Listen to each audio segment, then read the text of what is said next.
You are now part of a social experiment. Welcome to Mastermind, the show where you learn to develop and master your skill from the best of the best. Yes, your host, Mr. G. Welcome to the program. Thank you for joining us today on the journey towards self-mastery. Today's guest is continuing the work of Black liberation that our ancestors started. She has a bachelor's degree from Boston College and a JD degree from the University of Connecticut School of Law. You might recognize her from the Hidden Colors, 1804, The Hidden History of Haiti, or her many other interviews through radio, television, and the internet. As a human rights attorney and activist, she has dedicated her life to fighting for Black folks all over the world with a focus in her mother country, Haiti. She's also a writer who has produced award-winning plays and 2 books. She's traveled all over performing her art pieces in places like Carnegie Hall and even the United Nations. She's the founder of Zili Dlo that works to get clean air, renewable power, and water for the people of Haiti.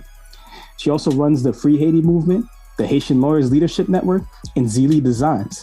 She was honored at the Connecticut Women's Hall of Fame in 2018 for her lifetime of justice and cultural advocacy works. Let's welcome today a giant, Èzili Dantò, to the program. Èzili, how are we doing today?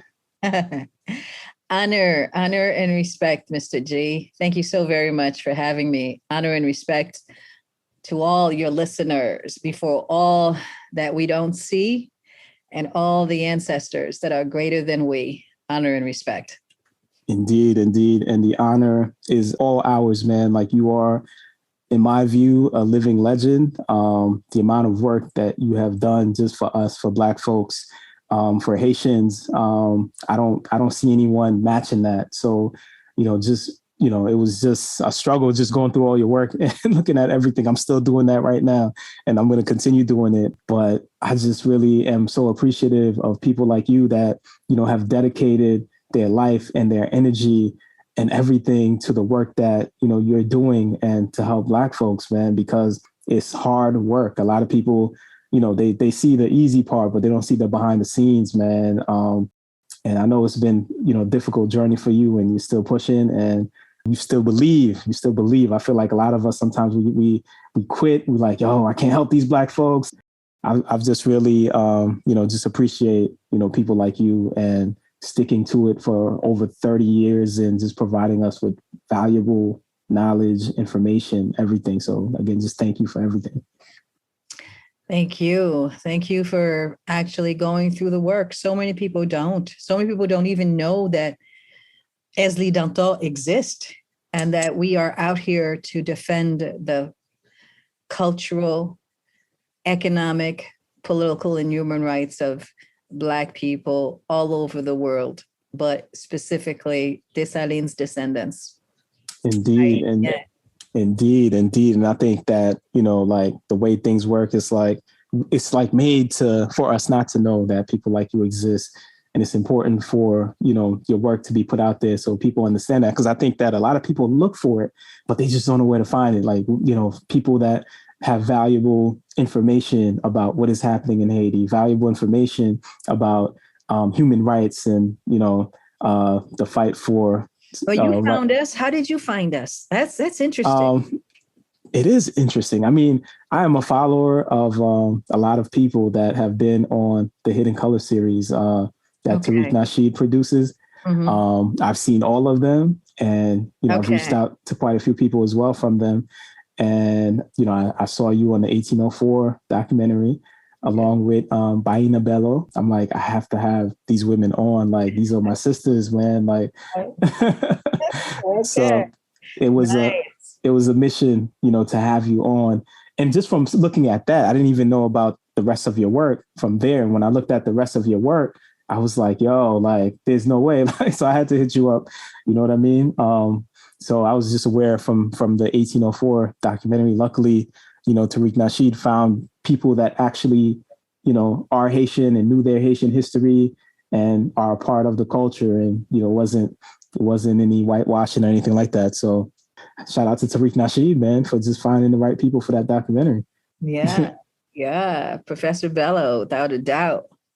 Yeah. My girl. That's my girl. We are here. We are here doing the work. Indeed, man. Even Professor Bale, I've been looking at her work for quite a while.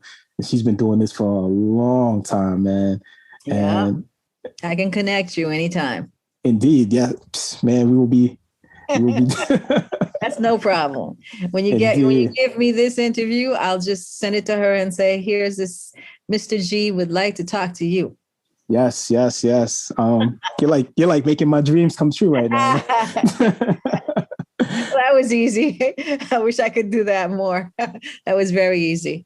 That is awesome, man. I just love to be able to converse with people that are really about, doing the work. And it's not about the money. It's not about, trying to make money off of people and doing other stuff, but actually trying to help people. So I think nobody can pay me for the amount of work I've done. All right. I could not. But I would like to get to the point where more people hear what we're talking about, more people like you, more people who are truly interested in Black empowerment and Black liberation. Agreed, man. And, as our platform starts to grow, your platform will be growing and we will all be connected and linked up, man. That's right.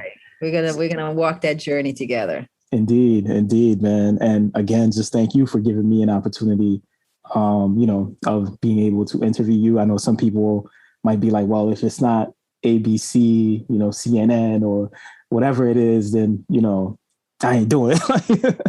So, matter of fact, it's the other way around with me. Yes. I don't do CNN or ABC. When they call, I say no.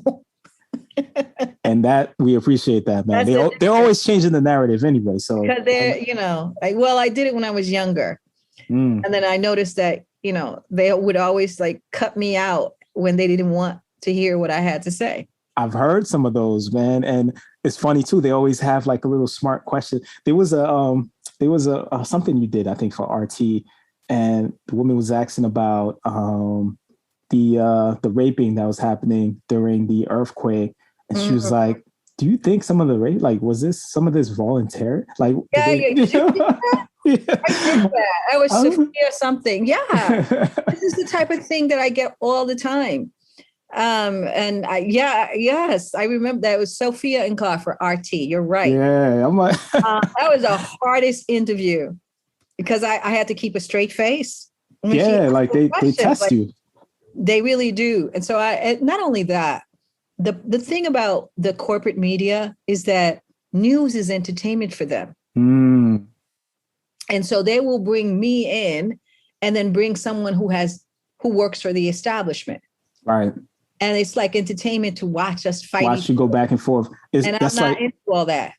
That's like the regular routine. Like you watch all these. That's their routine, They're it is stone cold wrong. But they will bring someone on the other side that will argue as if there was a reasonable doubt to the fact that you're supposed to give asylum to Haitians an equal way that you give to, for instance, the Afghanis. There's no other side. Exactly. To the law. So once I realized that it was entertainment for them, I just don't do the corporate media at all. As a matter of fact, and now I don't even do the left media because they're just as worse. They're just as bad. Yeah, I think. So give me your platform any day.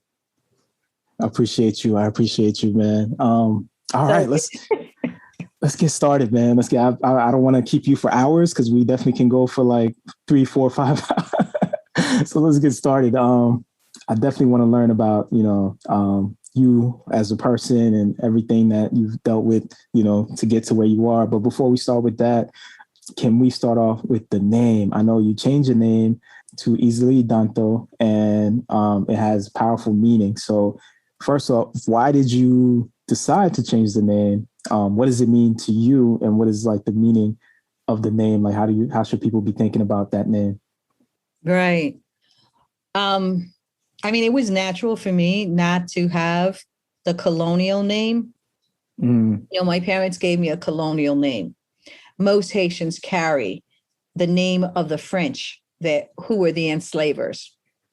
It made no sense to me to have the name of a French woman when I'm trying to bring about Black liberation. When our ancestors specifically, I run the Free Haiti Movement, and all of my work is rooted in our history and our culture.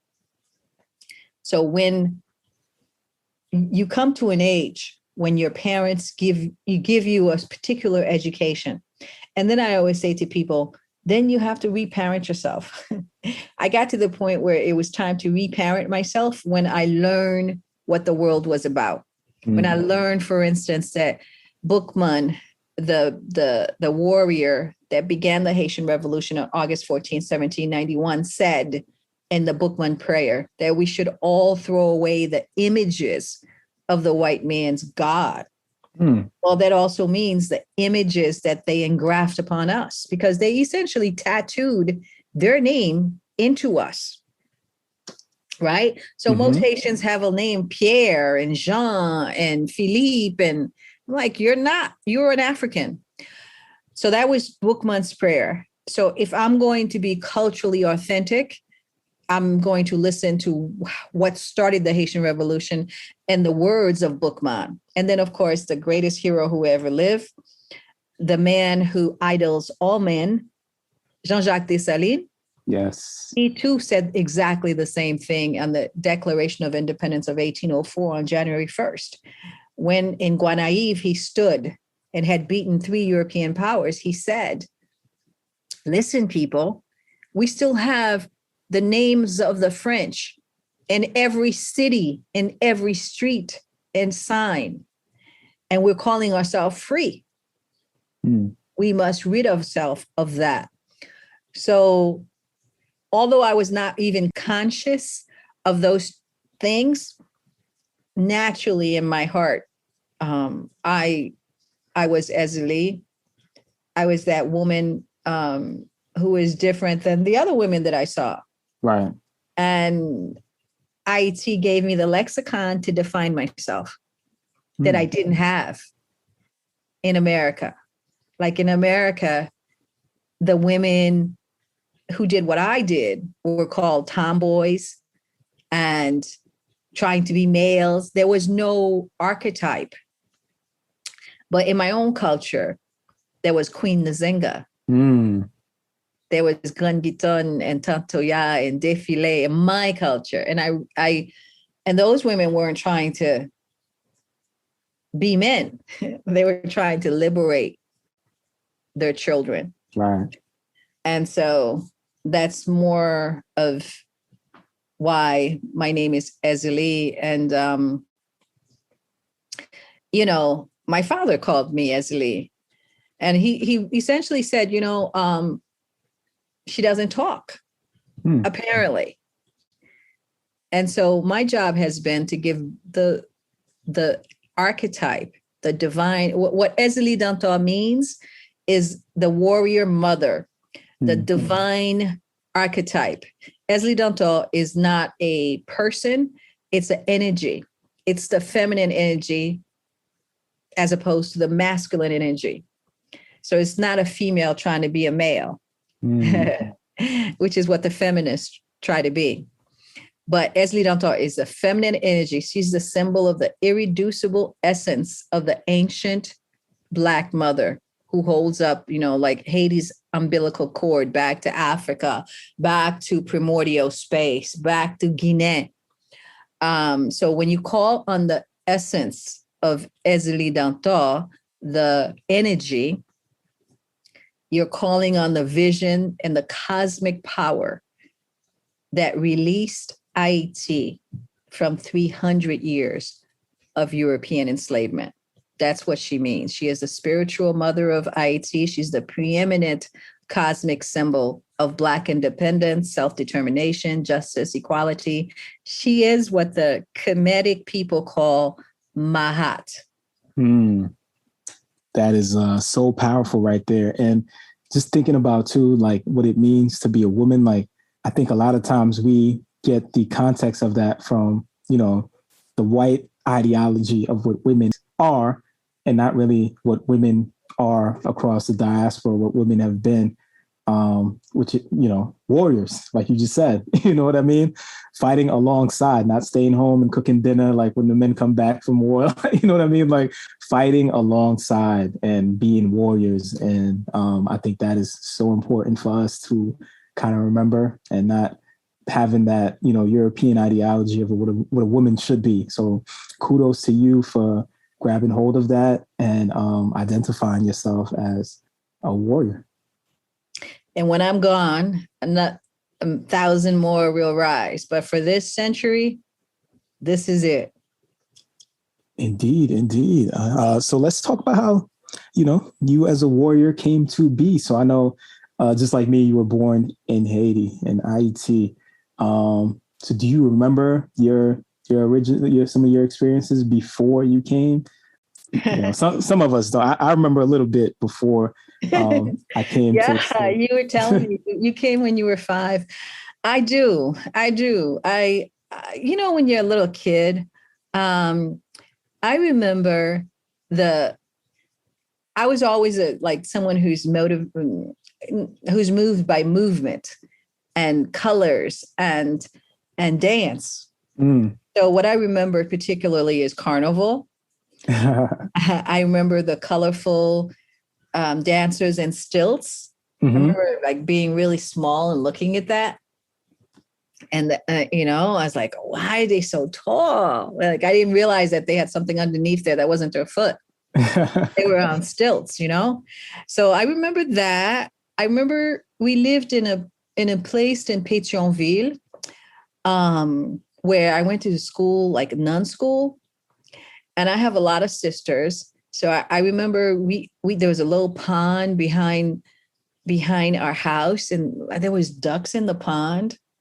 And I remember feeling so bad when somebody cooked one of those ducks. I remember there were sugar canes that my father used to grow in the back. Mm-hmm. And I remember me and my sisters used to try to sell them to the people on the streets. I just remember those tiny things, playing jacks and jumping jacks. And we went to school with these nun school, like there was nuns there. Mm-hmm. And they were all French nuns. And they were just so racist, really, honestly. Really? But I didn't know that was that word when I was a little kid. I just kind of looked at them and I because they used to have like a pad underneath all of that folding nun outfit, mm-hmm. and they would hit you with it if they didn't like what you did. So these were white nuns. These were white nuns in Haiti. And you know how Haitians are, they always think sending their kids to some school where there's white people is a good thing. Prestigious. Yeah. And I think that really shaped me as a young girl. And when I wrote my memoir, pieces, all of my art comes out of real life. So I have a piece and you guys can find it on, so I have 2 book series, right? The Kimbila and Red, Black, and Moonlight. Mm-hmm. And both those series have, tons of plays that I've done. But in the Kimbila books, I remember there's a piece where I talk about, the nuns. I talk about, I remember one time we were walking from school, me and my sisters, and we saw a Tonton Macoute. That's one of the secret police that Duvalier used to have. Yeah. Beating up this man. I mean, really beating him to the point. I remember his ear was bleeding. And I was a kid, but he was doing it openly. So it was sort of terrorizing. So I remember that experience. And eventually my dad had to leave Haiti because he used to be a chauffeur for the hotels. So he had somehow been able to get his car to be given a license to be able to be in front of the hotels. And I remember that at one point, Duvalier wanted all the chauffeurs to come to some some sort of a demonstration. And that point, a bomb flew off, and my father was like, you know what? I can't stay in Haiti anymore. I have to do they required the chauffeurs to come to the demonstration to demonstrate that they liked Duvalier, so that the United States could see he had people that liked him. And my father hated that. And he's like, I can't do this anymore. And raise my children here. So he ended up, one of his clients was a very wealthy man in Greenwich, Connecticut.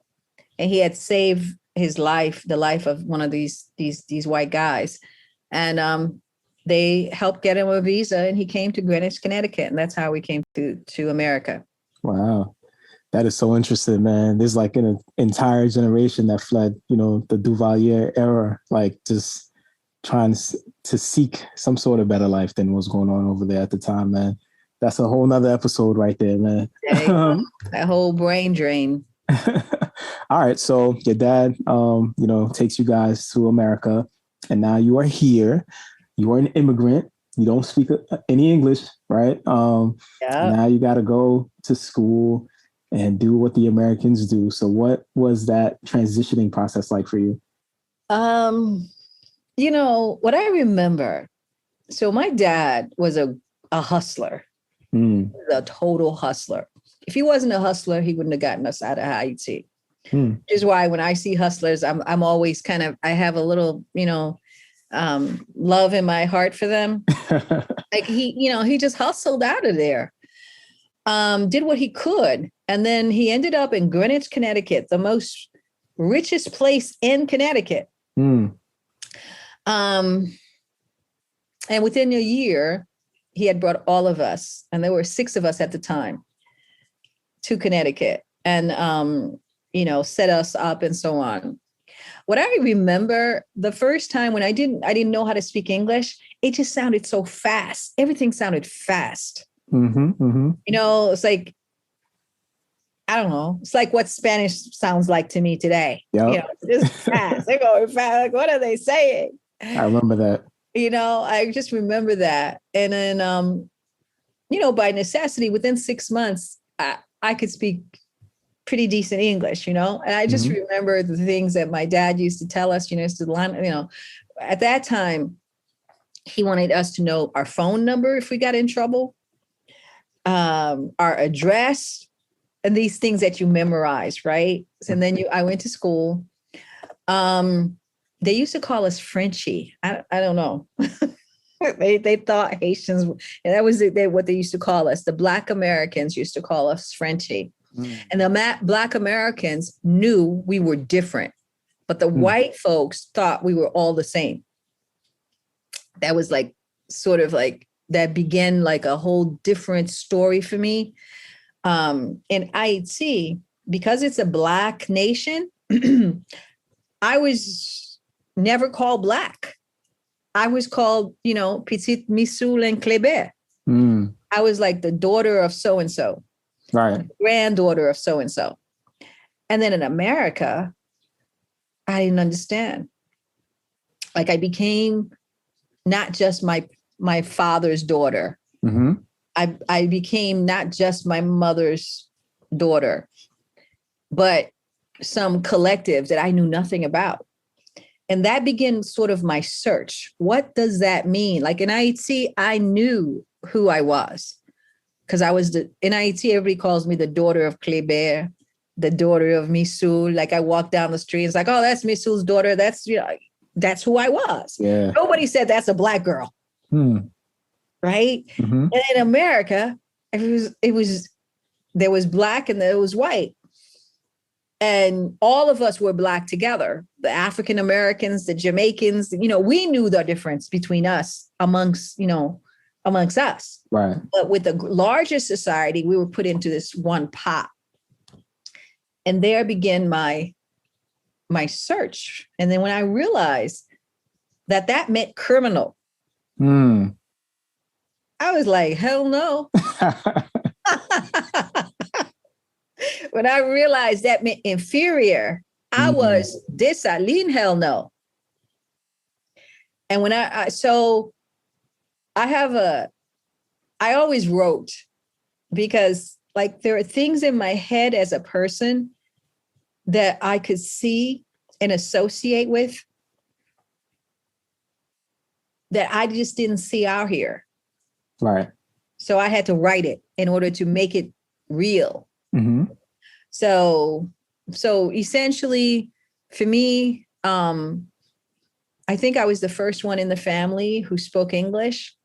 So because I was the one that was carted in front of everybody to go help all the other Haitians that came into to the city. Uh-huh. And that's, that was just normal. Right. If a new Haitian came, I went to inscribe them in school. And I just remember because it happened to us. I remember they put both me and my older sister in the same grade. And so I was like, you're not going to do that to her. You're not going to, because I learned from my own experience that these white folks were making arbitrary decisions about the education of the immigrants that came. Yep. Take you a year back, 2 years back. Years, all of that, So I would try to, and I was young, 8, 9, 10, doing this. So that's kind of what my first experience was. But I have a piece called Autumnal Equinox, and people, you can just look it up. Autumnal Equinox.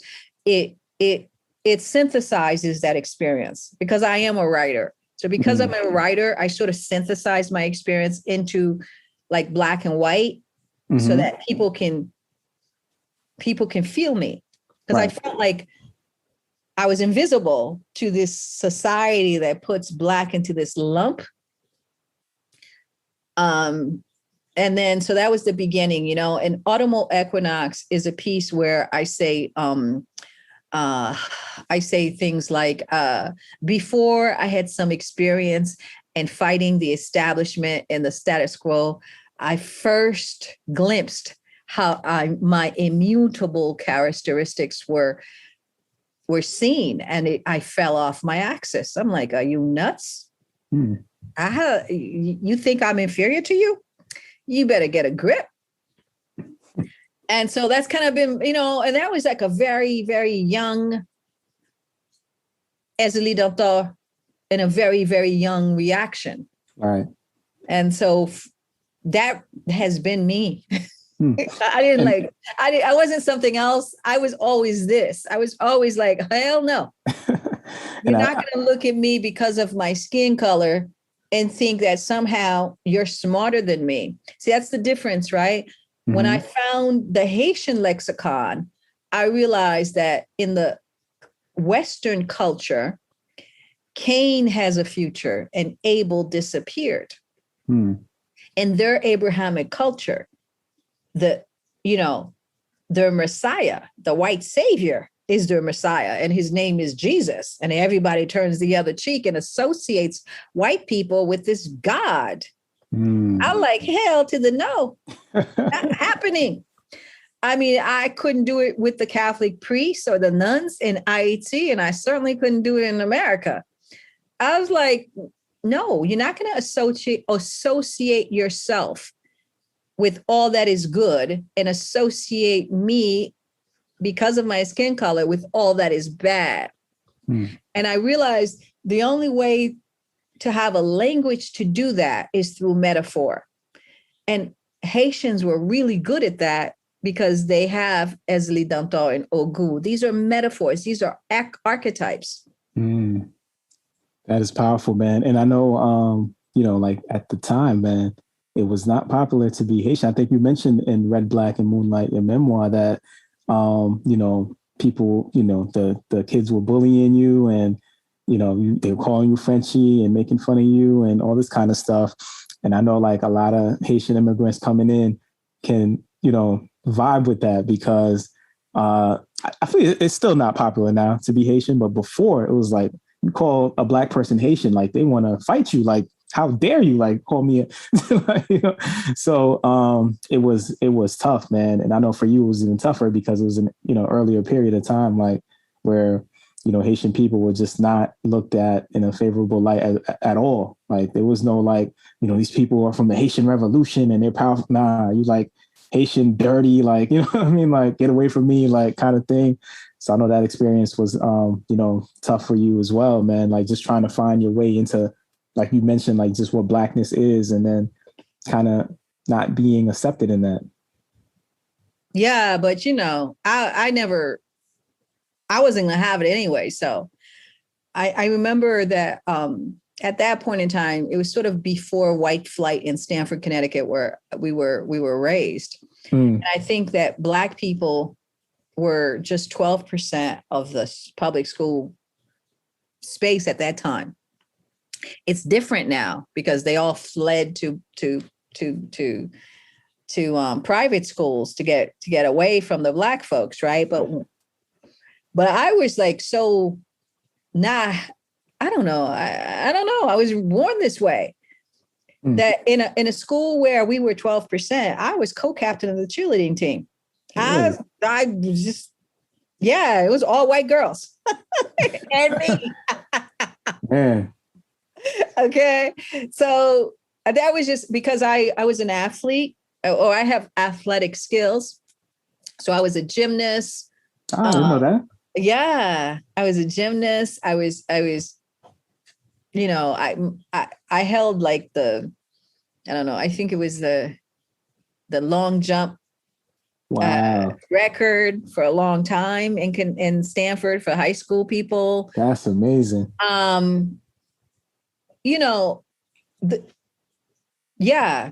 So because I never understood, like, what are you going to say? What do you mean I can't?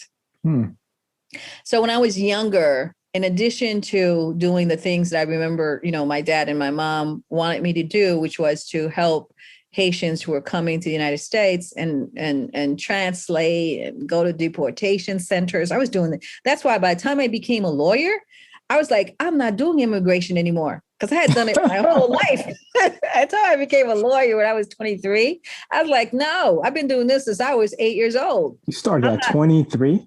I was a lawyer when I was 23. Wow. Yeah, I was very intense. I was like an intense academic person and sports person. I took AP classes. I went to Europe and danced with the Viennese ballet. I was serious about my dancing. So that started, the dancing and the art started in high school? Yes. I mean, honestly, when I was younger, my dad had he had this old piano, and we had it in our living room, and I learned to play by ear. Wow. And I used to listen to the songs on the radio and then like sound them out. And I remember then I wanted to take piano lessons, but my parents couldn't afford to send me to piano lessons. So there was a free program. And the only thing they had available was the guitar. So I learned how to play the guitar. Wow. And I remember that I used to like walk like miles and miles from where my house was to go to the guitar lessons, But then when I got there, I just hated those guitar lessons because they just kept doing chords. And I wanted to learn the melody. And I'm like, why are they doing these chords? So I just dropped that and did it myself. That's amazing, man. Just the amount, like, I'm just so fascinated by the amount of excellence, like, that you are a part of, man. It's just like, I feel like everything you touch. I was an artist. I was an artist. Like, I knew I was an art. I mean, I didn't know what artist meant. All I knew is rhythm is, like, everything has a rhythm. Like, even the way you speak has a rhythm. Right. And I heard rhythm and I saw things whole. Like, just to explain things to people was like violence to my system. But so that's why I did it by art, like, because that was less violence. Like, I'm like, are you stupid or what? This is what's going on. Don't you see it? They never saw it. Like stupid little things. I remember I have a piece called School's Out. Mm-hmm. And I talk about like my experience with the nuns in Haiti. Right. And my colonial name was Marguerite Laurent. I mean, I'm not a French woman. But I just remember that when I learned the alphabet when I was a little kid, that M came before N. And I never understood that. Like I was like, so I said to the nun, but M is like two N's put together. And she did not know what the hell I was talking about. And it makes sense. I remember reading that from your memoir. Yeah, man, like that makes sense. That like so I was like a very rational child. Mm-hmm. I was like, explain it to me, make it make sense. Mm-hmm. So that's how I became a lawyer, because if it didn't make sense, I'm like, show me why I have to do X, Y, and Z. So it has to make sense. Right. That used to happen to me because I used to have to bring Haitians to the Social Security office in Stamford, Connecticut to get their information once they got there. And a lot of times these white guys and women would would say things that made no sense just to mess with you. And I was a little kid and I looked at them and I said, make it make sense. But they were just trying to get us to go to the back of the line for nothing. And there's like this little girl saying, that's not fair. See, you started from the beginning, man. I started really, really, really from the beginning. Like I wanted things to, because, they said like, and to the republic for which it stands, one nation under God, for liberty for all. I believed it. So I'm like, why isn't it applying to my people? Great question. So that's kind of how it was. And I remember this one white guy at the Social Security office, he just looked at me and he said, come back, because like they were trying to send us to the back of the line. I'm like, no, we're not. We've been here before him. It don't make sense what you're saying. And the guy who was the, I guess, supervisor, he heard it and he came out and he said, let that little girl in. And I always remember that. A lot of white folks, because I'm always talking about their system, white supremacy. I always say to them, there's always going to be one who's a human being. I've always had that one that was a human being. Okay. But I'm not going to live my life looking for that one. So yeah. So that I just remember those experiences. Like I've always found one or two that are human beings that would be like, no, you're not going to have her go to the back just for the hell of it, just because, she's right. And that one white guy made me have a little more belief in all of them. Right.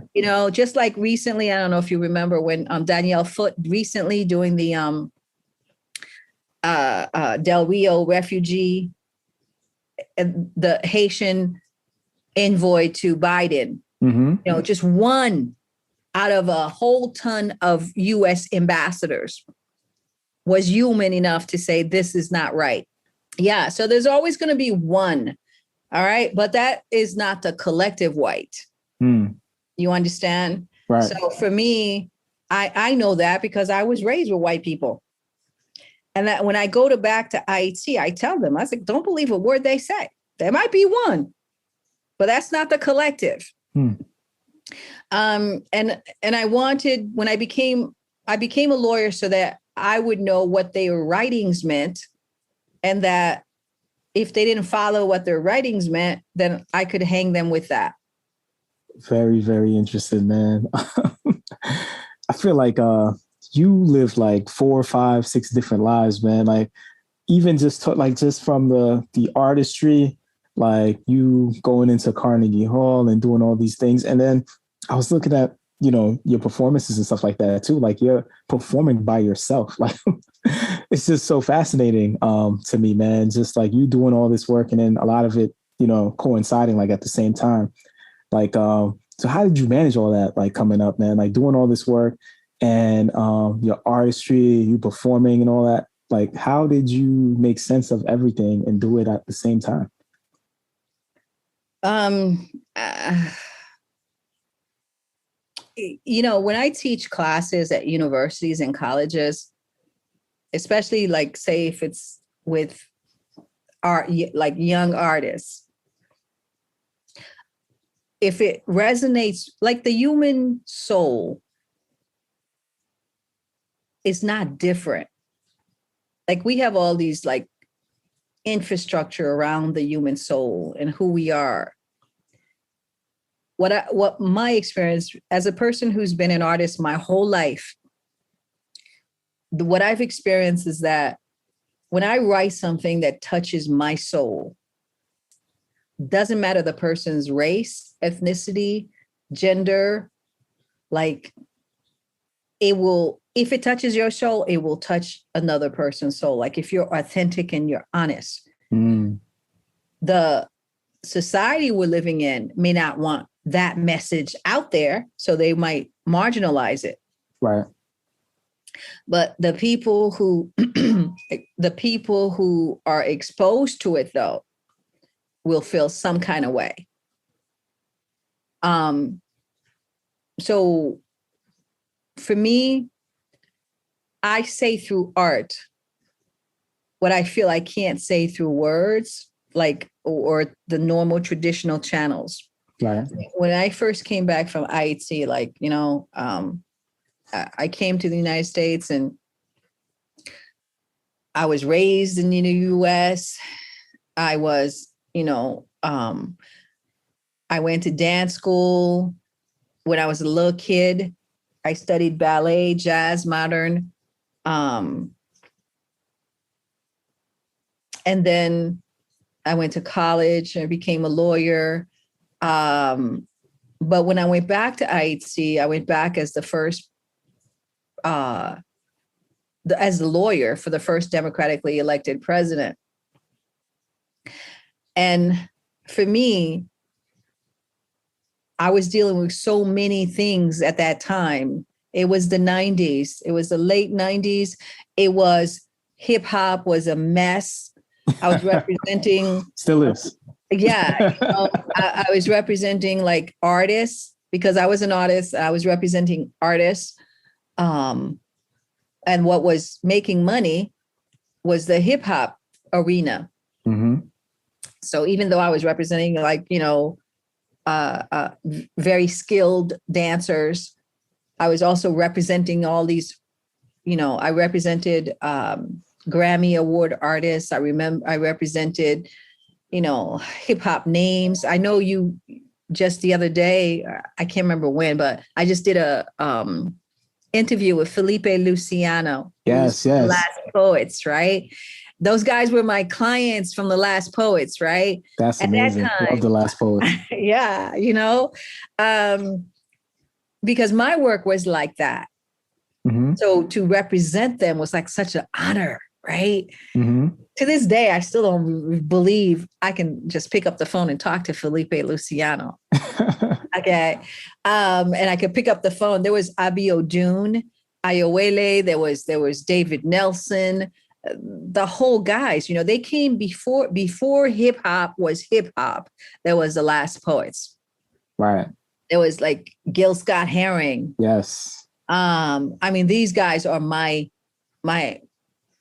I don't know, artistic heroes, right? Right. Because my work reflects the reality of our struggle. And their work is about the reality of our struggle. Mm-hmm. Felipe Luciano was Puerto Rican, part of the Young Lords, who worked with the Black Panthers back in the 60s. Mm-hmm. I just did an interview with him, as you know, a couple of days ago for WBAI. Right. About the Del Rio Haitian refugees and giving him the truth about that. But for me, it's all one thing. If I have to create a place for myself in this world as a Black woman, I had to create a place for myself because there was nobody that was like me. Mm-hmm. Right? Like I studied the greats right? Gun Giton and Tantoya, but nobody knew who Gun Giton and Tantoya were, right? Tantoya is the woman who mothered the greatest hero who ever lived, Jean-Jacques Dessalines. She went back into slavery and showed him how to fight. She was a Dahomean warrior. Now, most people can understand if I say that, you know, have you seen Black Panther? You seen those women? Yep. Okay, well, that's who Tantoya was, right? She was part of the guard of the king back in Benin before the wars, and then she got captured and ended up in Haiti. And then she wanted to continue the fight against it, because before the Haitian Revolution, there had been about 1,000 years of revolution in Africa, right? And in that 1,000 years of revolution, the Arabs in Northern Africa were trying to come and do the same thing that they had done to Northern Africa, to Western Africa. And that the Dahomean warriors were the ones that were stopping them. This was before the Europeans came. And then the European came, and then you have Queen Nzinga in the Congo stopping them.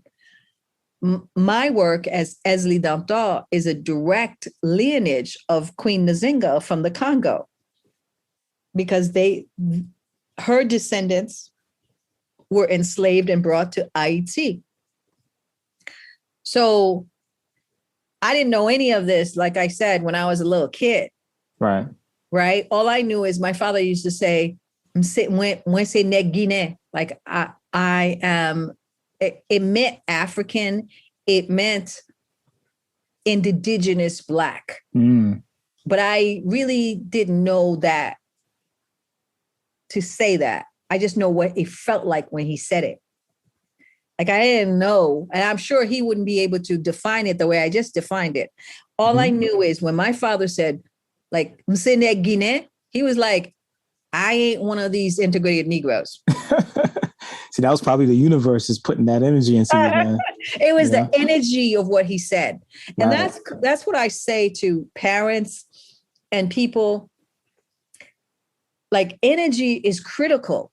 And what you see is critical.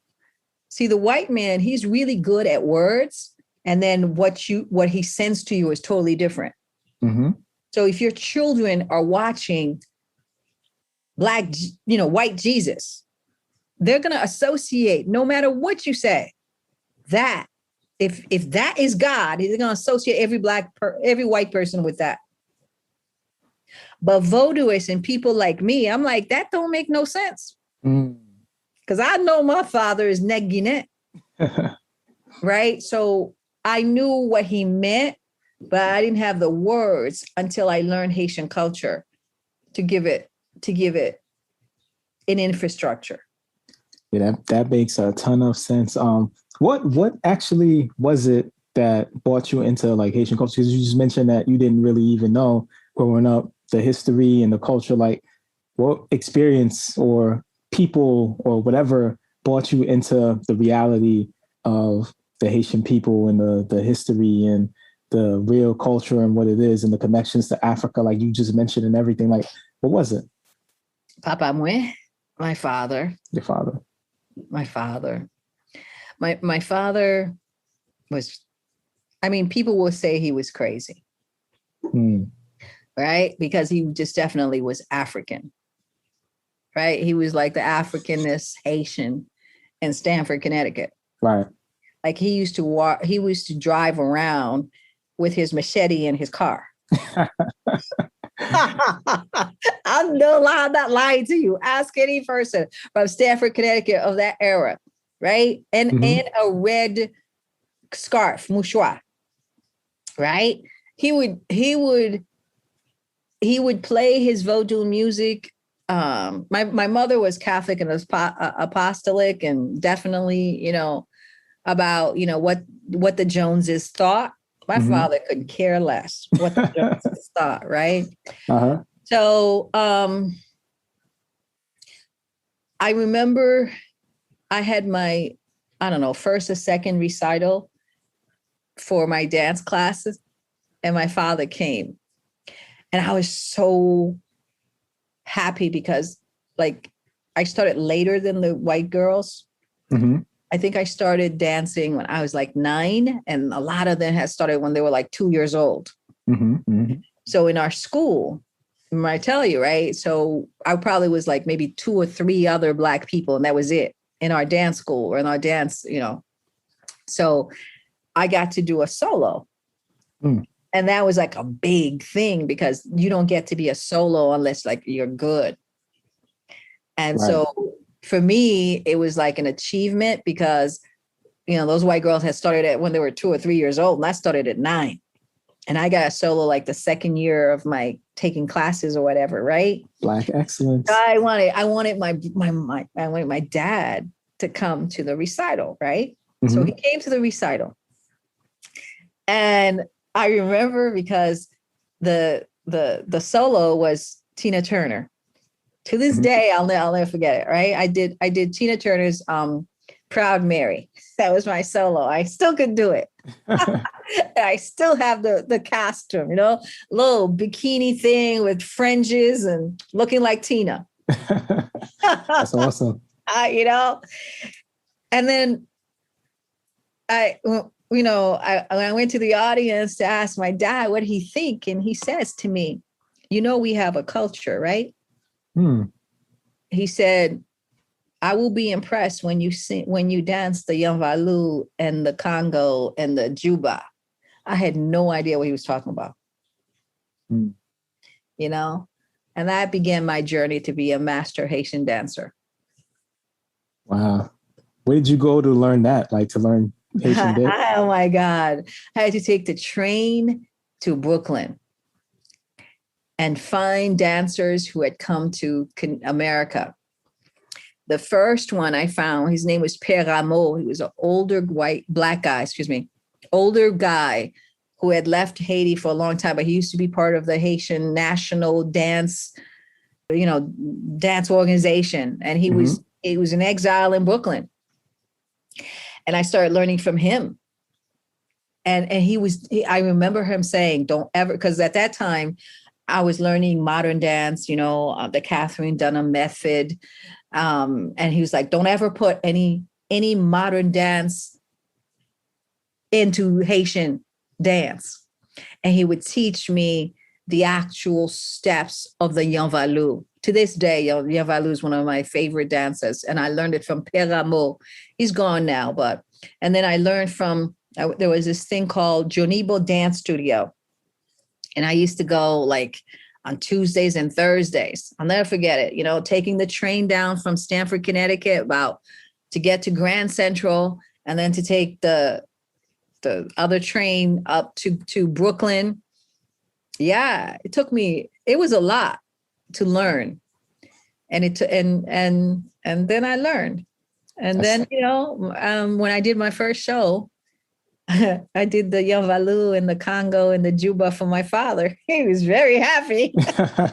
He got on stage and danced with me. Wow, that is awesome, man. That is awesome. Yeah.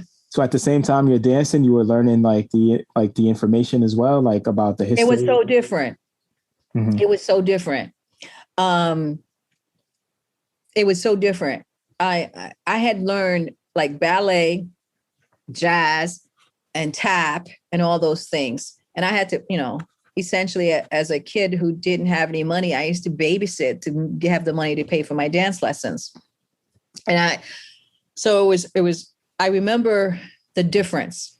When I learned Haitian dance at that time, but the difference between Haitian dance and the dances that I had learned is that Haitian dance means something. Like the movement of modern jazz and the movement they all came from Haitian dance, but I didn't know that. Mm. Like all the jazz movements of American jazz comes from the isolation of Haitian dance. I didn't know that either. That's right. Wow. And the isolation is like you isolate your pelvis, you isolate your upper upper parts. You isolate your shoulders, all of that you see Michael Jackson doing. When I saw Michael Jackson, I saw my father. Wow. My father danced like that. And I was like, how did he do that without even understanding where it came from? And so that led me to a whole new skill where because I had known what my experiences were with the European dances, when I learned the Haitian dances, I realized the differences. And the differences is that each Haitian dance is connected to an archetype. So American dance is just aesthetic. It's like whatever somebody feels, they just create a movement and that's it. And that doesn't have any deeper meaning. Right. But Haitian dance, when they say Juba, it's a dance of the workers and how the workers used to use the pick to plant, and the movement replicates that. So it's a workers' dance, and it's connected to a loi, which is an archetype that is like Zaka, Cousin Zaka, and it has the colors of Cousin Zaka, and it has the season when you plant. So there is a whole philosophy that goes with Haitian dance, and a philosophy that's connected to the biosphere. It's not disconnected. It's not some aesthetic thing that somebody just came up with. It is connected to our very reality. So for instance, the Yonvalu is the dance of creation, and it mimics how a woman has a child. It mimics release and contraction. And it also mimics the archetype of Dambala in Aida Wedo. And it has a color. So every dance has a color, an energy, and a rhythm in a loi. Right. So if I danced Igbo, Igbo gamuno, gamuno, Igbo gamuno, laka Igbo gamuno. It has a song. It has a rhythm. It has a color. It's red. And it's about liberation, because the Igbo people would walk into the sea before they would be slaves. And they dance even while they were enslaved. So if you look at the Haitian Igbo dances, you can see that their hands are always behind them, right? Because it's supposed to be shackled. Right. Their feet is shackled. And then when they put their hands out, it's breaking that chain. So I was able to learn a whole new skill, a whole new philosophy about what movement was about. And I ended up teaching it in colleges and universities, all because my father came to that recital and said, why are you sitting there doing these European dances? Shout out to your father, man. That is amazing, man. Just like you just said, man, like everything is connected. So just the dance, shout out arts. To my pops. Indeed. Yeah, man. So everything is connected, man. The dance, the arts, the culture, and part of the culture, which you mentioned briefly, that we misinterpret a lot is the voodoo culture, the Vodun culture of the Haitian people. And I do find Black people, including Haitian people as well, we have this kind of Eurocentric ideology of, Vodun and what it is. And we don't know the historical component of it. We don't know the spiritual component of it. And it's like a scary thing for us, like, you know what I mean? Because we've been taught to fear it. So can you share with us, like, kind of like, your experience with that component of our culture and what it actually means to you and what it actually is, as opposed to what we kind of directed to be, as like you're doing witchcraft or, Right. sorcery and evil. You see how organic it was for me? Like I came into Vodun through something that I knew, which was movement. Right. Right. I was a kid learning dance. Mm-hmm. Right. And then a kid wanting my father to like what I was doing. Right. And then he was like, we have a culture. And then I had to go learn what that culture was. Mm-hmm. And when I learned that culture was through there, like I started as a voodooist. I didn't know anything about Bookman's prayer. Mm-hmm. Right. Later on, when I learned Bookman's prayer, I was like, yeah, I'm definitely a voodooist. But I didn't know that he said, he said that the God of the white man wants to commit crimes and our God wants to do good. And he says, the God within me wants to do good. See, that's when I realized that, where I come from, what's within me wants good for everybody. Mm-hmm. And that I could relate to that. Like I couldn't relate to I came from Adam's rib or that somehow a little baby has original sin. I couldn't relate to any of that, but I could relate to the God within me wants to do good. Right. You understand? So that I could relate to. Mm-hmm. If that's Vodun, then that's what I am. Right? If the Yanvalu, because I was like a seeker, someone who likes to understand. So I had studied most of the religions. Mm-hmm. And I remember when it clicked to me that this is all metaphor. But their metaphor was about domination. It wasn't about personal and collective human growth. Right. Once I understood that their metaphor of the original sin of women coming out of Adam's rib, mm-hmm. of Cain, who was the murderer, but he's the one that survived and Abel died. I'm like, nah, that I don't represent. Then I had to figure out, what does Vodun represent? The way I entered into Vodun was through my dance. That's how I entered into it, right? Mm-hmm. It made sense to me to see, for instance, the Yanvalu. The Yanvalu, and at that time, for me, it was natural because I had been an athlete I had gotten hurt in the long jump with my knee. So there was a point in time when I couldn't do those European straight stuff anymore. And mm-hmm. it became better for me to be down low. Mm-hmm. And Haitian dance is down to the ground. Right.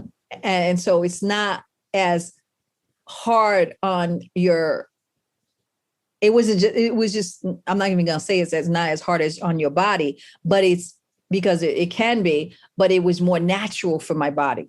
Right. Right. Because I remember in my dance class, my ballet teacher used to hit my butt because she used to try to get me to try to put it in. Like, there's no way for me to put it in. It's like, and I was like me trying to push it forward, right? Right. But it'd be sticking out. So because it wasn't natural to me. Right. Right. But they were trying to make it natural to me in ballet. But in Haitian dances, that you can use it and nobody's gonna say, put your butt in. It was more natural to me. So those were the days like before you see, how people are now like, disgracing African dance and making it like, Hannah Montana's, what's that thing that people are doing right now? What's that thing called? I forgot the words. But There's a lot of silly things that people. Yeah, they're just doing silly things.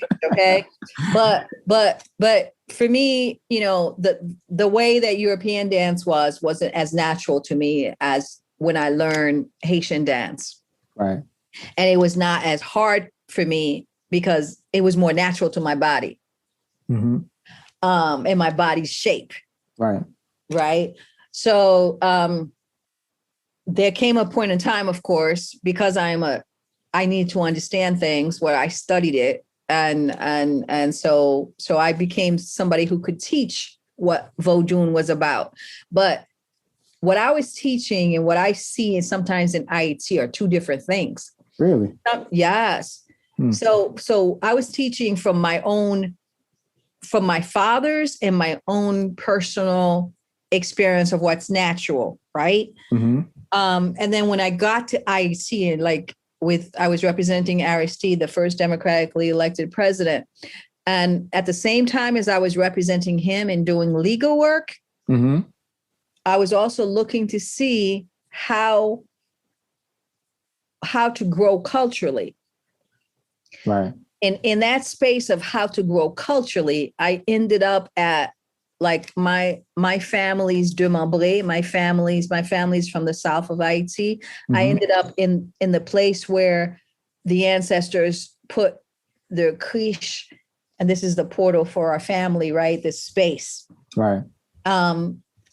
And in that space, I realized that some of the things that they were doing was by rote and no longer had any meaning.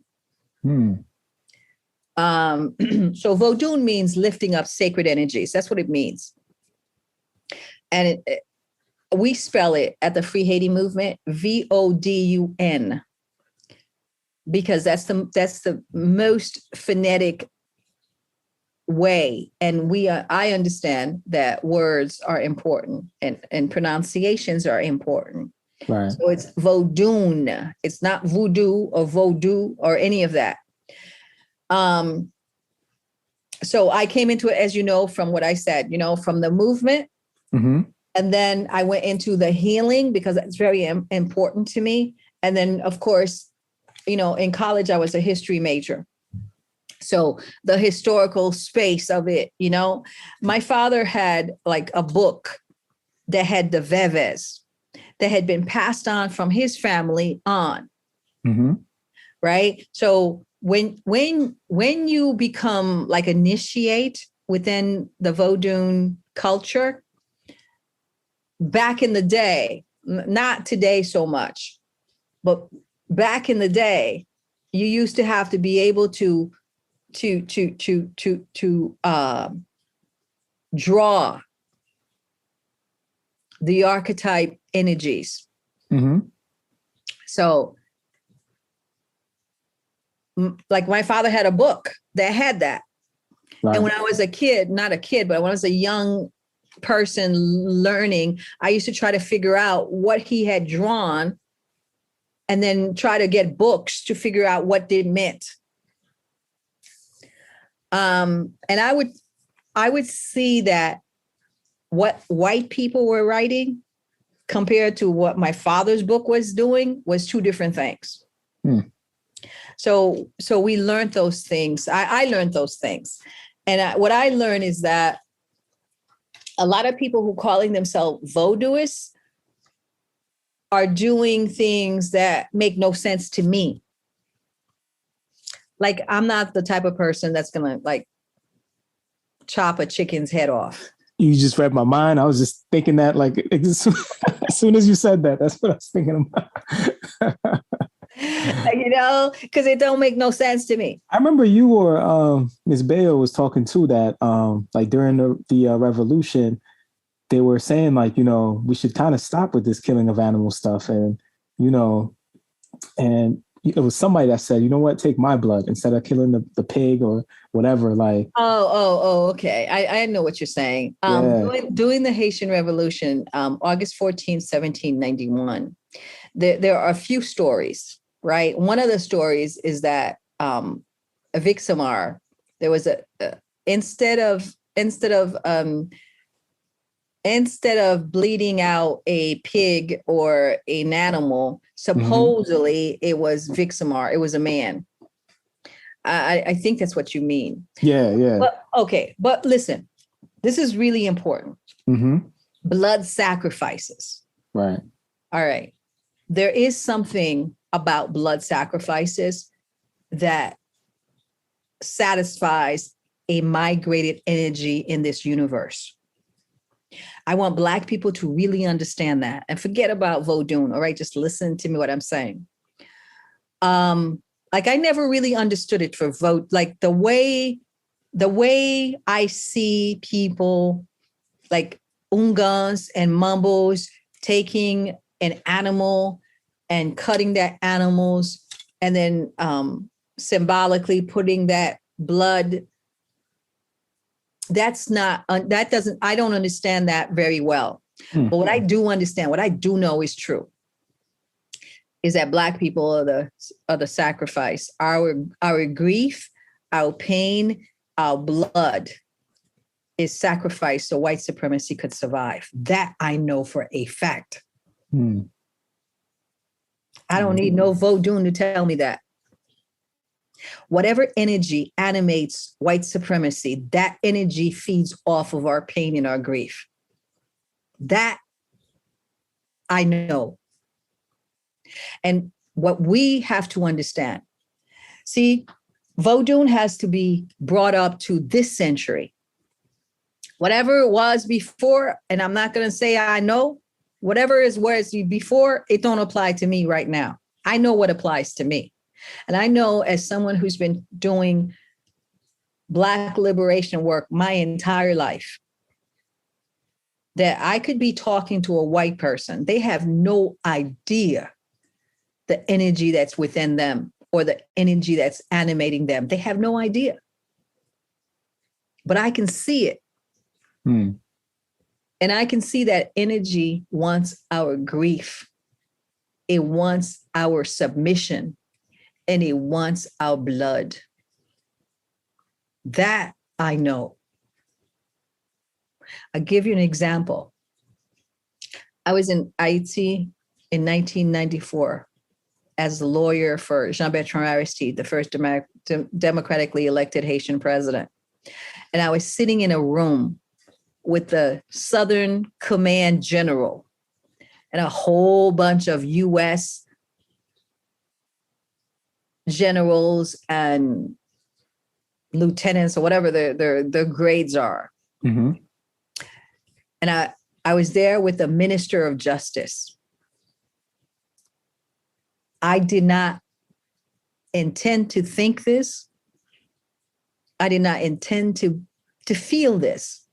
I walked into that room just as a regular lawyer to represent the minister. And I had learned as a corporate lawyer, of course, that when you walk into a room, of course, you got to have I was the organizational woman. You have to have an agenda, right? So I put together the agenda for the Minister of Justice because it was a meeting with other sovereign nations and it was his country and he should be the one to lead the meeting, naturally. Right? Well, they thought I was crazy because that's not natural. Because in Haiti, the international community runs everything. I walked in there and I said, no, this is Haiti. He's running this meeting and here's the agenda. Oh my God, they had a fit. Because the international community is used to running everything in Haiti, and Haitians, stupid Haitians, are conditioned to believe that just by his presence, they are honored. Like the fact that the general came and the ambassador came, like that's a big deal in Haiti. And, I've always been like, hell, I don't care who the hell you are. Right. So I walked into that room. I remember I had like, the yellow pad, the yellow legal pad. And I put down the agenda. This is what we're going to talk about. And they were so shocked, like it was like revolutionary. But I had come from corporate America. Well, when I represent a client, we walk into a room, if you come to my law firm, it's our agenda. Right. So I said to the Minister of Justice, this is going to be your agenda. He's like, oh my God, you don't know what you're talking about. Oh my God. He was scared as hell. Okay. All right. So that's the literal part, right? Right. And that's the lawyer part of me saying, okay, they can come with whatever show of force they want to, but as long as you control the agenda, you're going to say what's next going to be talked about. Right. So I walked in there like that. And, I was a young kid, green as grass. Right. This was 1994. Right. All right. So I get there. Minister sits there and I sit there. And the minister is like standing up, waiting for the Americans to sit down. I'm like, no, sit down. I was like pulling him down. Right. Because every time some American came on, he would stand up and I had to pull him down. It's like, no, this is your country. They're supposed to bow to you. Right. They didn't know this kind of thinking in IT. I promise you. Right. All right. But to get to what I'm trying to say, it's the Minister of Justice, me, I think there was a few other people else. I can't remember who they were. And then a whole bunch of show of force, U.S. soldiers, plus whoever was the general, right? Mm-hmm. And I'm sitting there looking at my agenda. And they're like trying to get the minister to go to their agenda. But in that process, my arm, like I have no, what do you call that? Like hairs in my arm. But all of a sudden, out of the blue, my arm like starts like shed a pool. I don't know how you say that in English. Like it feels like I have hairs like lifting up, like there's an alarm in my body. And I want to know where that force is coming from and what is it that's trying to come into my body. And I look up and I can feel the person and I could feel the energy trying to enter my body. But I remember what my father used to say. It's like when another force is coming at you, you don't look at it. You keep doing what you're doing, but you pay attention to it. But you never give it the attention that it's trying to find. Like you don't look at it. I haven't had many of those experiences, but I do know they exist. And I've had at least 3 or 4 in my life. In that space and in that time, I understood that those generals and those soldiers were animated by a force that they probably themselves did not know. And that force was trying to enter my body to subdue me. And that's really important. That was one of my biggest lessons in life. If I can tell Haitians anything, is to pay attention to your own body and the messages it gives you. Maybe it's because I was a dancer. Maybe it's because I knew rhythm, but I understood that spirit. I have never forgotten that spirit because I have met it many, many times. There is a spirit that animates white supremacy. And that spirit feeds off of our pain and it enters our body. And because of my Vodun lexicon, right? In Vodun, they say to you that spirit or the Loa comes into your body. Right. Well, there was a Loa trying to come into my body that wasn't part of my heritage. And I felt it. And I pushed it out. And it knew I pushed it out. There are Haitians who can do this. There are Haitians who are not ready to do this. Since that time, there has been a bounty on my head. But the same energy that protects me and that made me aware of the energy that was in that room that's the reason I'm still alive today. That is powerful, man. The energy of the ancestors, man. Man, that's definitely something to think about. And I think that oftentimes when we think about, white supremacy, it's from a different, I think, viewpoint, as opposed to like what you just mentioned, that it like feeds off of us, you know what I mean? Like it feeds off of our pain and our suffering and everything. And it feeds. It feeds. Like when you see like George Floyd, they're feeding. Right. And then when you think too, and I've mentioned this quite a lot, like when you think about the amount of times like you see those clips on the news, you know what I mean? They're feeding. And you're like, why are they playing this like 20, 30 times? They're feeding. You saw those Haitians and that cowboy like hitting that barefoot in shorts, armless black man. They're feeding. They don't know it. And it's like at the same time, like that, this is all playing so many times, these clips, like we're getting it's like psychological warfare. It's traumatizing you. It's traumatizing me. Exactly. And in order for me to do what I do, I had to get to the point, and I'm still not there, where I cannot let them psychologically demoralize me with that psychological warfare. So the one thing people should understand about my work and what I do is that metaphor is really important. So the metaphor of the white savior is what they push at you. The metaphor of white benevolence is what they push at you. And the metaphor of Black incompetence and violence and uncivilization. So we have to push something else. We have to push Èzili Dantò and Ogu. That's it. That's all I do with Free Haiti Movement. Push Èzili Dantò and Ogu, period. Powerful, man. Powerful, powerful, powerful.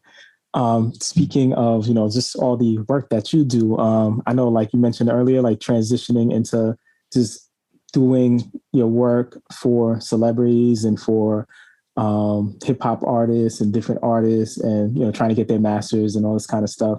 Like what made you transition into, the human rights law and doing work towards that, as opposed to, I'm sure you were making a good amount of money working for hip hop artists and, these type of people. Like what, called you into this human rights work? Yeah, it was easier, of course, representing hip hop artists, Terminator X from Public Enemy, Grammy Award artists and motivational speakers. And, and I was living that, I could live that life. But the misogyny of the late 90s was horrific for me as who I am. Right. Being animated and the lexicon for Haitian, what animates you as a person is called your met tete. Like what your met tete. I don't know literally how to say that in English, but it is the master of your spirit or your master spirit. Right. Met tete. Right. Having the met tete that I had, and then representing young Black males who were devaluing the mother and the woman was violence to my soul. So I kept trying to find other Black males that would help the younger Black males. That's why I went to the Last Poets, because they were a couple of generations before Public Enemy and before, Tupac and so forth. And I wanted the older guys to explain to the younger guys that destroying the family and the collective and going for the dollar is not where you should be going. Right. But the sort of white money reward and comfort for Black males to do what they did in the 90s and up to now with hip hop was overwhelming. And I knew at a certain point that I could not continually be a stakeholder that was putting on the plantation these young men. As I call the recording industry at that point in time, it was a plantation. Still kind of is, but and the Black males that I try to talk to weren't listening to me. Yeah, they're making money. They were making money, and that was all life. about it. You know, they wanted to be Trump. That's why it's so funny to me that they're all talking about Trump like he was somebody they didn't know. They're the one they wanted to be him, about making money, and that's it. And doing whatever you wanted to women. So the Dr. Dre's and the that whole group of misogynist male baby mama demotion of the great mother was something that it came to a point where it was impossible for me to continue to be like a lawyer that's putting them on the plantation where they're going to put out this conditioning music. So what happened was the universe gave me another direction, and that direction became even worse. So I was representing these artists, doing what I was doing, and then Aristide was taken out by the Bush the first, right? CIA agent, you know, George W., I guess, the father. And then, you know, my parents, I remember my mom and everybody was like, you know, this is not good, so on. And I was doing something totally like not doing any Haitian stuff at that time. I was representing artists and being on the, you know, red carpet, wearing my slinkly en vogue dresses.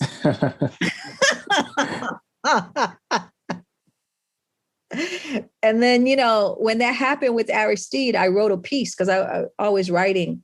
It was called Haitian Women Silent No More. I have no idea why I came up with that. But yeah, so I haven't been silent then. Powerful, man. Powerful. Yeah, like kudos to you for doing that, man. Because I know like that lifestyle, you know, a lot of people might get satisfied from that, from having the money, you know, just saying that you're working with all these artists and you're famous and you're on the red carpet, like that is usually a satisfying life, like for most people, man. But to have the ideology like, yo, this is not enough, and to transition into the work that you're doing now, I think is just, you know, so amazing. I really thank you for just transitioning into that, man. And then looking at, you know, the timing too, man, like you know, we dealt with the earthquake in Haiti, and you did a lot of work like during that time, and there was a lot happening during that time. Like we know now that billions of dollars were, you know, supposed to be going to Haiti. We got like 2-3 houses or whatever the number was, like out of those billions of dollars. And you've been fighting for that. And I know your Zili Dlo was so important, especially when, you know, cholera was going on and all that kind of stuff. So can you talk to us just about the experience like during the earthquake and some of the things that you were trying to do? And I remember too, like they were blaming like Wyclef, like, yo, Wyclef took all the money.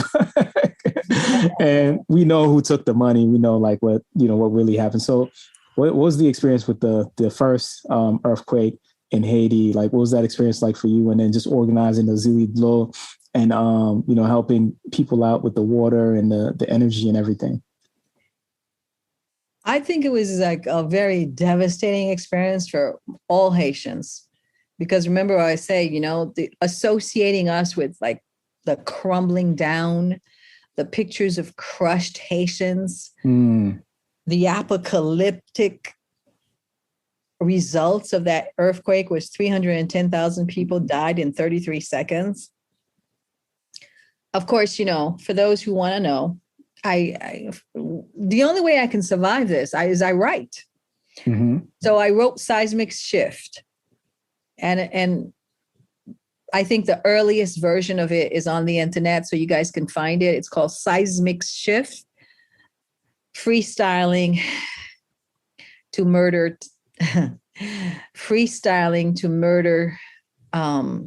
Tarzan, Jane, and Uncle Tom. So that's the it took me a long time, and I to survive that earthquake.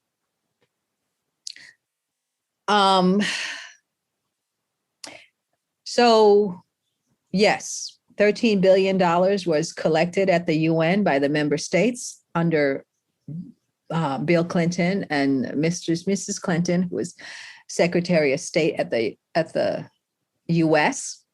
Obama was president, and Biden was vice president. Mm-hmm. I remember when it happened on January 10th, I think within like 15 minutes, I got the phone call. So what I tried to do when I came back from Haiti and I realized what was going on in Haiti. So I left the United States at the height of representing all of these hip hop artists and these R&B artists. I grew up with people like, famous people, Bernard Jackson, Grammy Award artists. I represented him and others.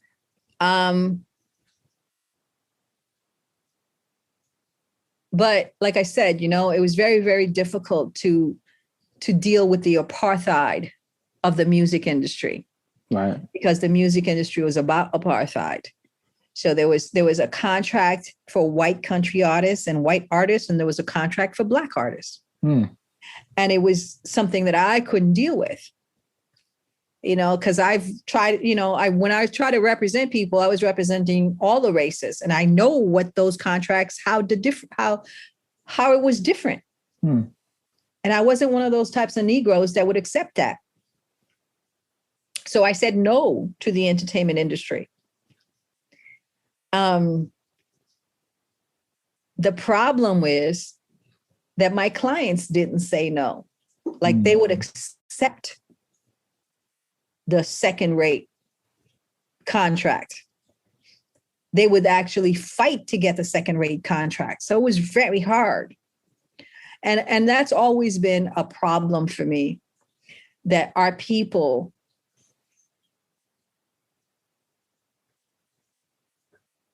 accept less than what they deserve instead of fighting for what they deserve.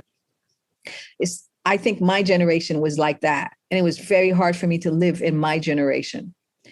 I think I see now the younger generation changing that. And I love them for that. And I would love to represent modern artists right now.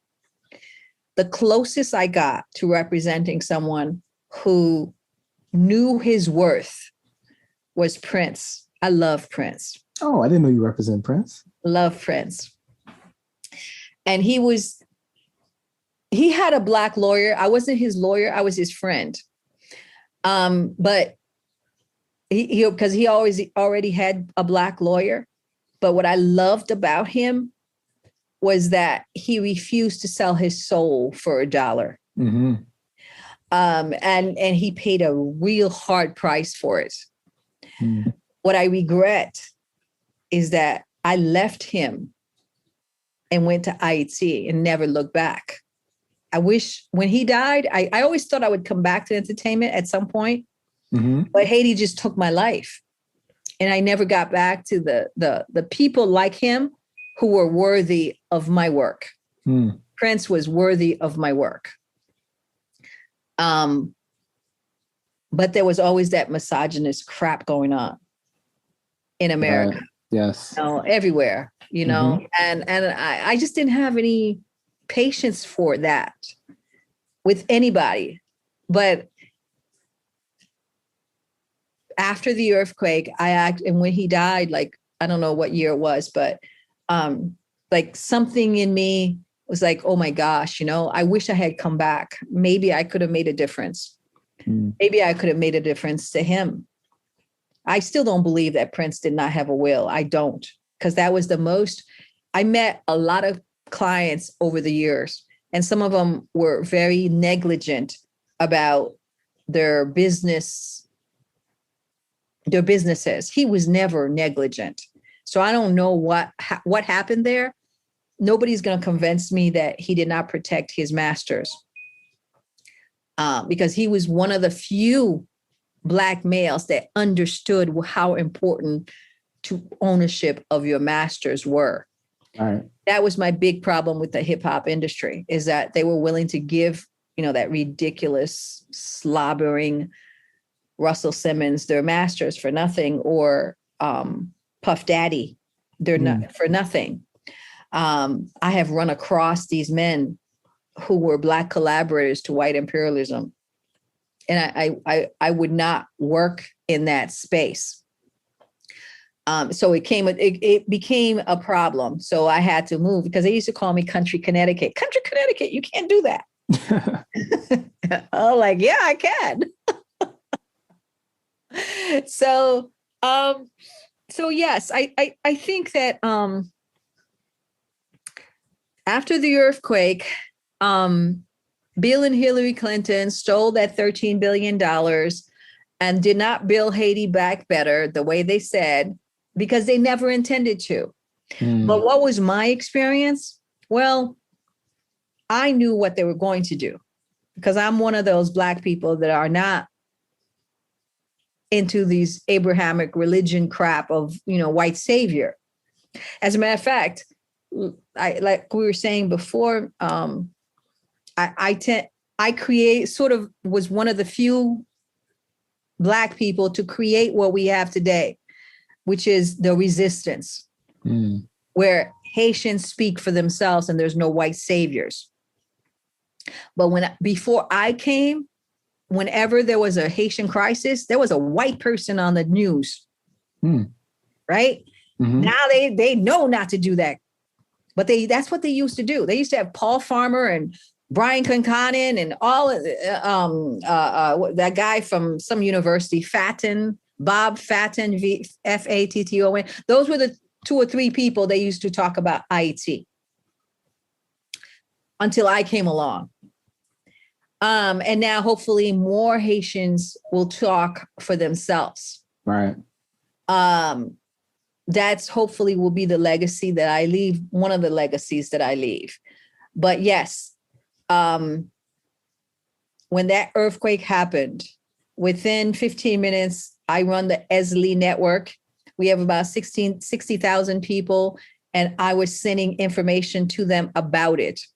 Mm-hmm. I knew that energy I tell you about, that runs these white people that they don't know about. Some of them don't know about. The Jesuits know. And I know, they know, I know. But the regular white person who just has a job, he's just trying to make his money and doesn't want to hear about anything else but making his money and having his comfort, doesn't understand that there is an energy running him.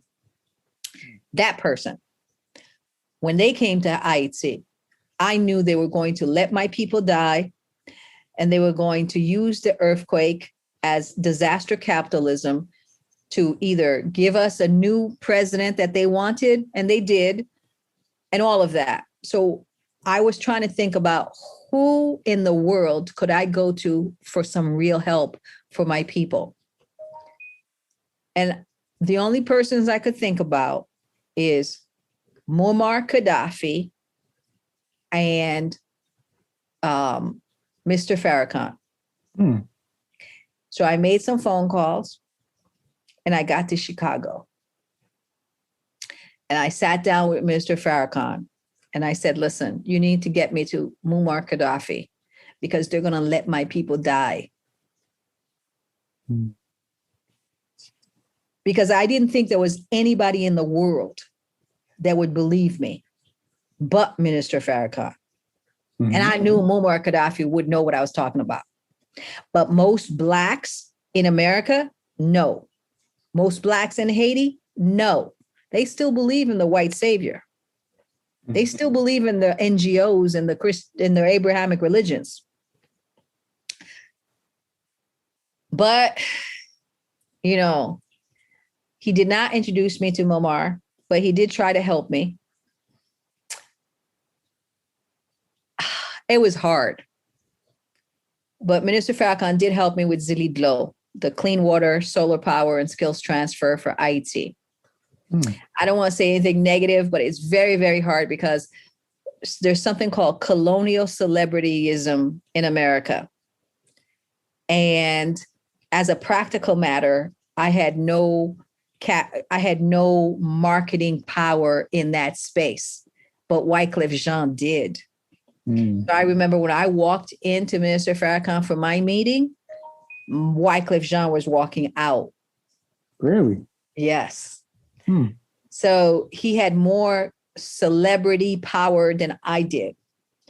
So Minister Farrakhan believed him more than I did. And Wycliffe Jean was a Clinton establishment person.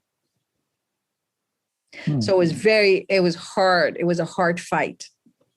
At the end of the day, I would say today, Minister Farrakhan understands what I was saying. And Wycliffe Jean did come into, some trouble with his Yele organization when he raised $16 million. And people were like, where did that money go?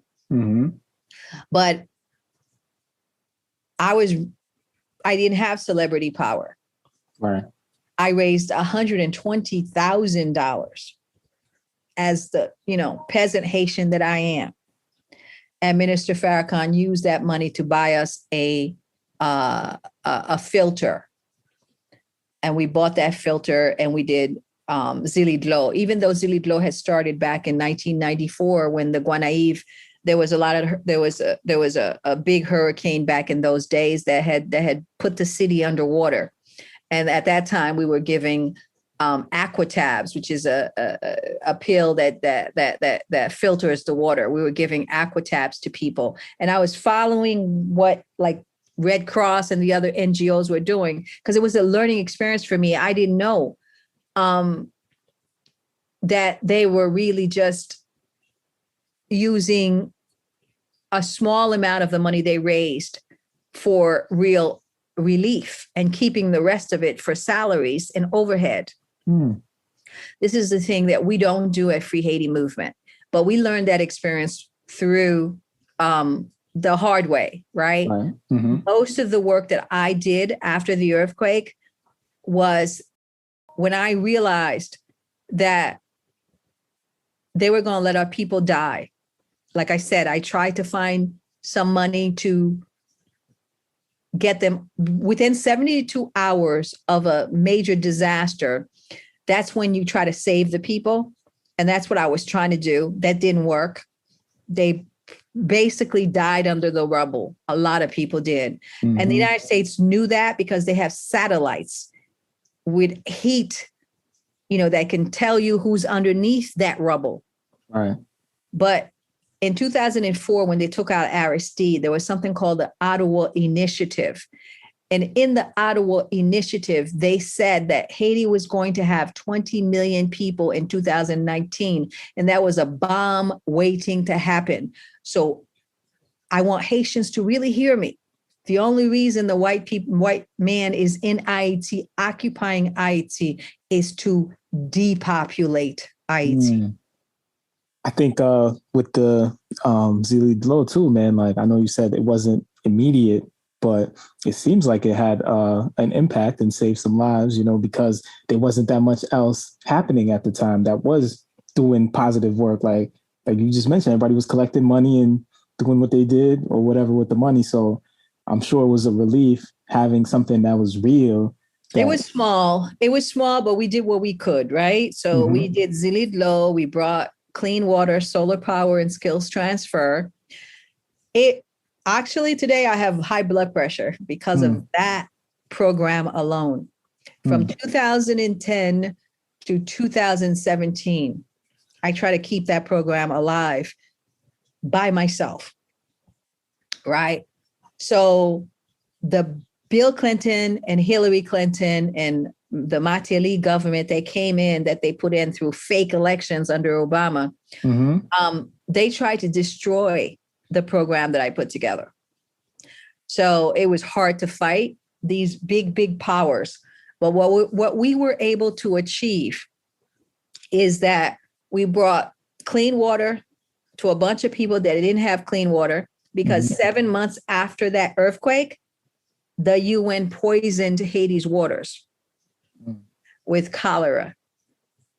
And I found myself trying to bring a case against the United Nations to do contact tracing and quarantine the soldiers that had brought the disease. And everybody looked at me like I was crazy. How the hell are you going to quarantine the UN? And I said, you've got to quarantine them so that they don't spread the disease. Today, everybody can see that that was a natural thing because of COVID, right? But when I was saying it for the UN, they looked at me like I was crazy because Haitians are the ones that are diseased, and therefore the UN cannot be quarantined. If they had listened to Èzili Dantò, quarantine the UN, the epidemic, the cholera would not have been epidemic.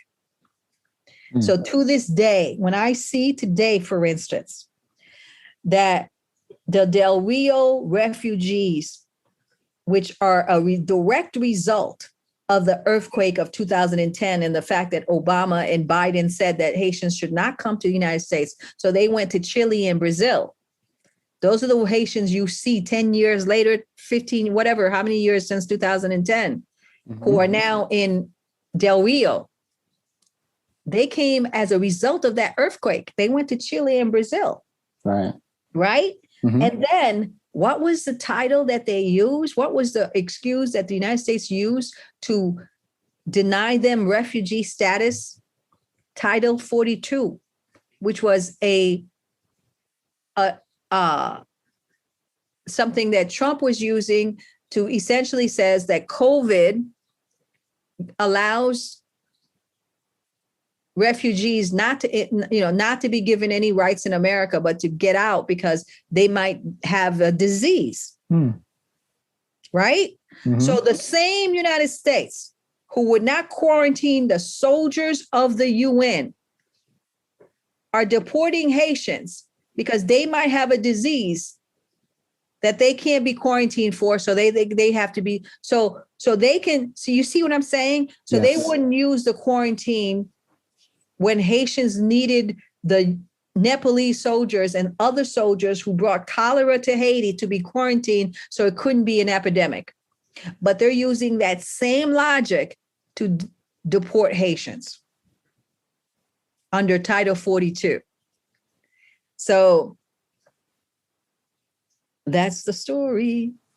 Yeah, I mean, that makes a lot of sense, what you said about just the whole depopulation thing. And I feel like too, they actually want that land. There's so much riches in Haiti. And a lot of people don't know that. Yeah, there's so much. I always talk about the iridium. That's one of the things people know about me. Right, the iridium, mountains and mountains of this extraterrestrial element, and then our geographical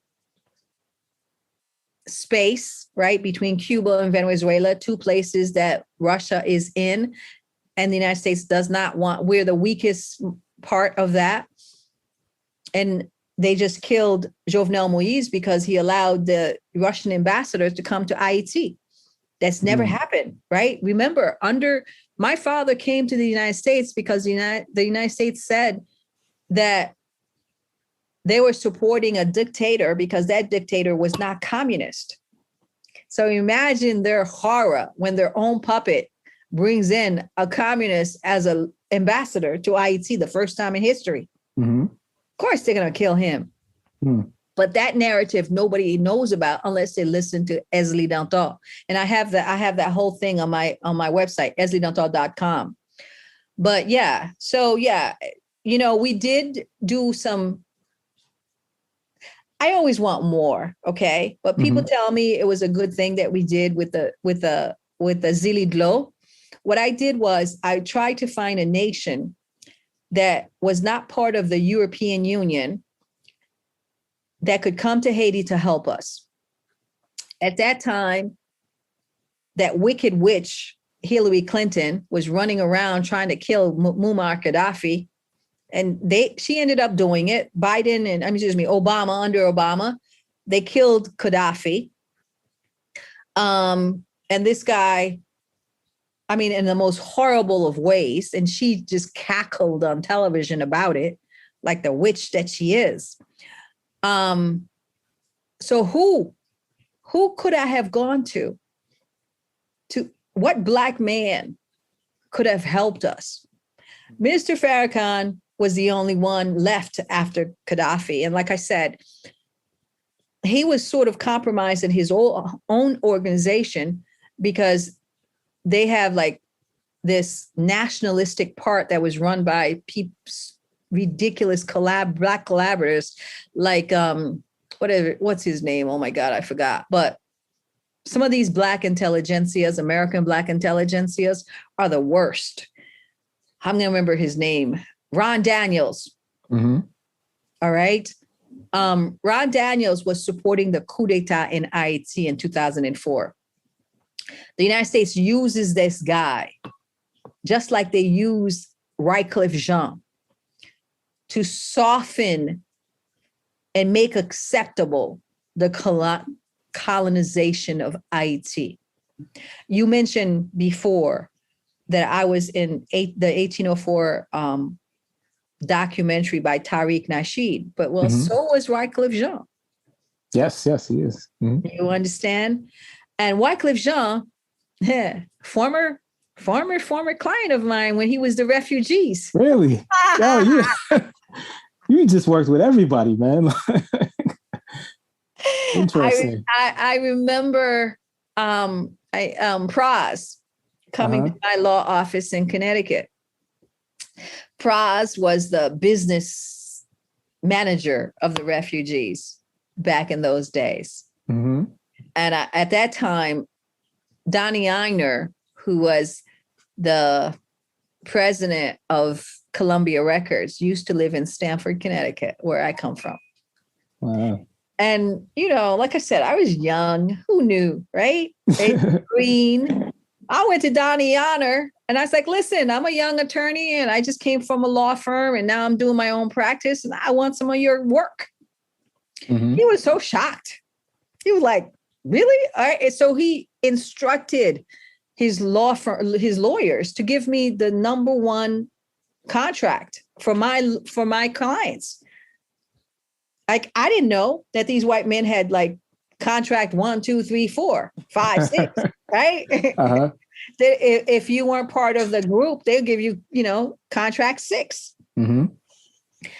And Donnie Einer gave me contract 1. So I could negotiate for my clients. But Wycliffe Jean at that time was on Columbia Records. And I remember actually my brother, I got him an intern when he was like a young college student, I think. Mm-hmm. And he was working with the refugees for Columbia Records. That's awesome. Those were the days. But the point is, we get to Tariq Nasheed and we're doing the 1804 documentary. And I tell Tariq that Wycliffe Jean is not on our side. Wycliffe Jean is on the side of the establishment, even though at the very beginning, when the refugees came out, it was about representing Haitian rights. And it was about, Haitians were always being picked on by Black Americans. And Wycliffe Jean did a good job in the fact of like not being embarrassed that he was Haitian. Mm-hmm. I think he was one of the biggest artists to represent being Haitian. Agreed. Yeah, definitely. That was true. Mm-hmm. But at the same time, he had an uncle who was a right wing guy who ran a newspaper called Haiti Observateur. And this guy was totally right wing, part of the CIA handling collaborators. And they helped with the coup d'etat against Aristide. And so Haiti is a very complicated space. So as well as being someone within the Haitian diaspora that provided Haitians with pride in being Haitian, he was also looking out for his own economic interests, which, is important. Right. And his economic interest was to help the establishment colonize Haiti. And so you will see that in that documentary, there are certain things that Wycliffe Jean says that I had to disagree with publicly. I'll tell you what they were. So I don't give a damn about the establishment. They don't pay my bills. And they've never done anything for me except try to co-opt me so that I can sell out my own people. And I've never, ever, ever sold out my own people. But there's a price for that. And I understand as an artist how disemboweling it is not to be an artist, because I've had not to be an artist. I've had to definitely give that up, especially in this century. And that is soul destroying. So I understand why certain Haitian artists can't do that. But two of the things that I want people to understand when they watch the 1804 documentary that I'm in, that is wrong, that Wycliffe says that is wrong. One is, he said that he ran for president and they did not let him be president because he was an artist. That is wrong. They didn't let him be president, not because he's an artist, because they probably couldn't control his reach, his international reach, the way they can control Michel Martelly, because he became president and he was an artist. That makes sense. Okay. The second thing he said that was wrong, he said that Haitians live on less than $2 a day. I do the non-colonial narrative on Haiti. I would never repeat that crap,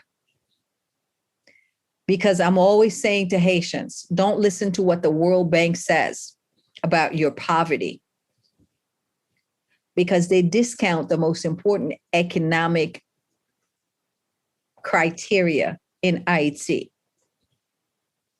Haitians own more land than any other Caribbean nation in the Caribbean, period. There are 15 nations. 70% of Haitians are farmers, right?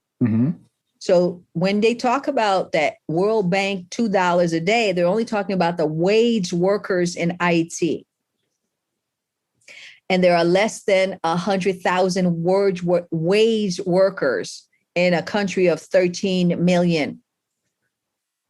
So they're only talking about that wage workers making less than $2.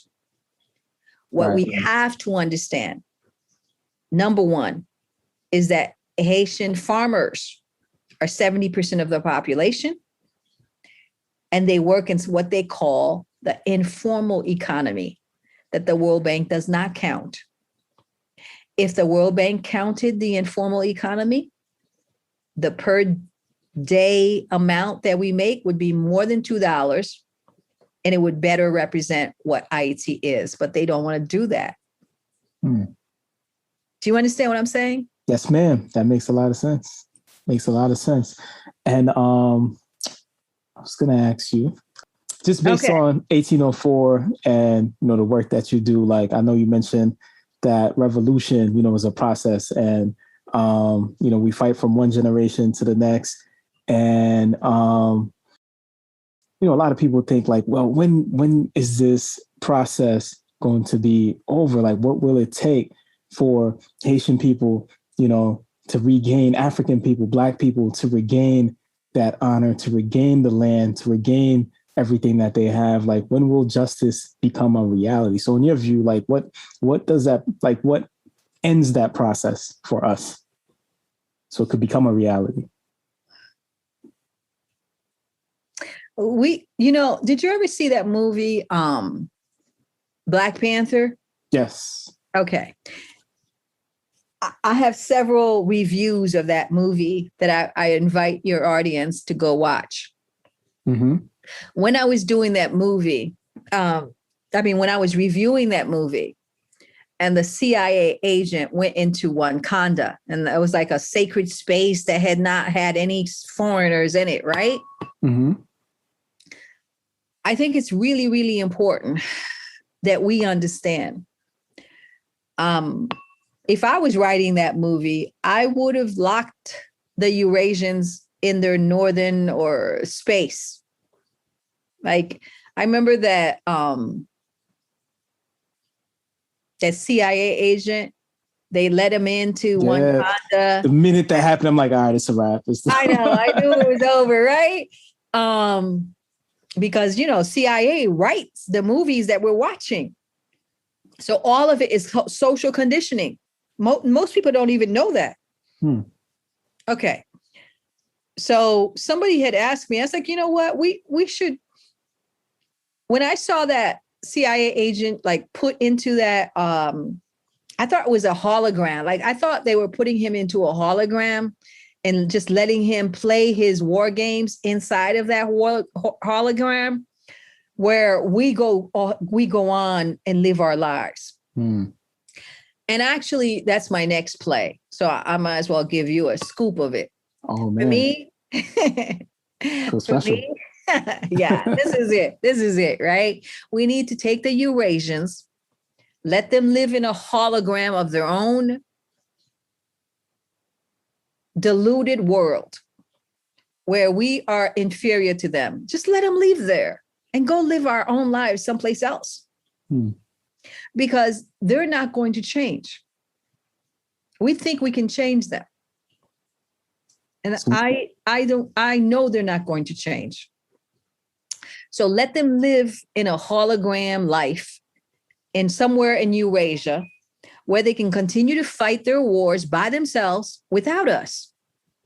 Because every human being has the right to life, to dignity. You see, when that cowboy was using his rope last week or the week before against the pied-à-terre in shorts, unarmed Del Rio Haitian, he was taking away that man's dignity. We need to let them go ahead and live in a place where they can continue to feel like they're killing us, because that's what animates them. And we need to go on with our lives. That's all I can tell you. So when I say that we fight from one generation to the next, I also want you to understand that if I had to live in the white man's world, I'd be dead right now. I don't live in his world. I live in my own hologram. And I would suggest that Black people start living in their own hologram. Like, you can be in the same suburban space that he's in, but you're not there with him. That's the only way you're going to survive in this world for the moment until the ancestors come back. Powerful, powerful, powerful words, man. Part of that too, is kind of explaining and making sense of everything to our kids, because they are the ones that's going to take over, when everything is done. And they're the ones that have to keep, fighting for justice and fighting for liberation and, to keep the work going so it doesn't die out. So how do we implement, our ideology and our history, our culture, and everything into our kids? And some of it is painful. Some of it isn't pleasant, right? How do we implement that into them to continue the work that we do in a way that makes sense to them and does not traumatize them? Tell them the truth.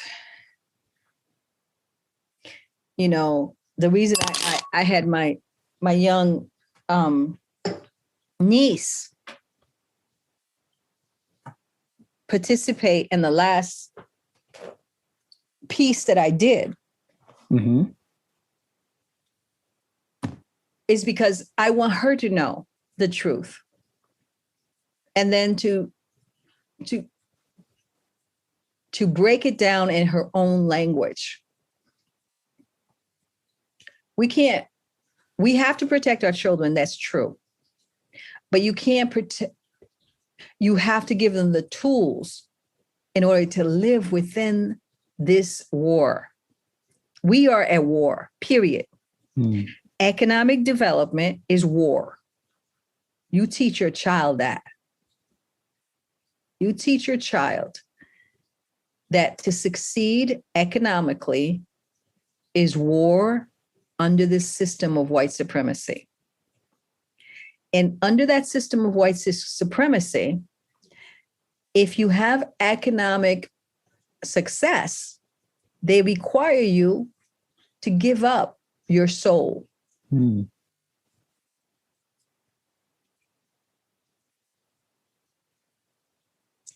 In order not to give up your soul, you have to live in a different colony while you're in the same space as they are. For instance, I can only talk about what I know. Right. And I've been doing this for more than 30 years.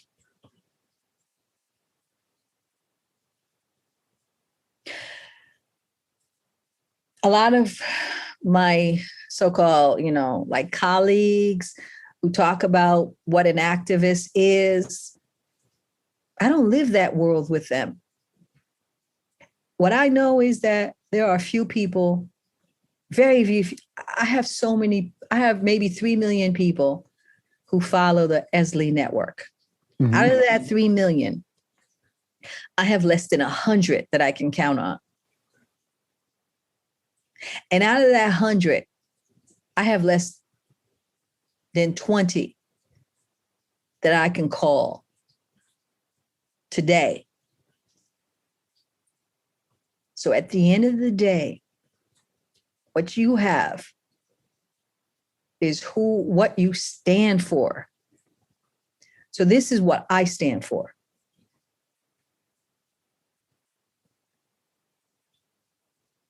For young Haitians and young Black people, sometimes you're going to have to stand alone. Sometimes there's going to be nobody but you. There's going to be no family. There's going to be no one.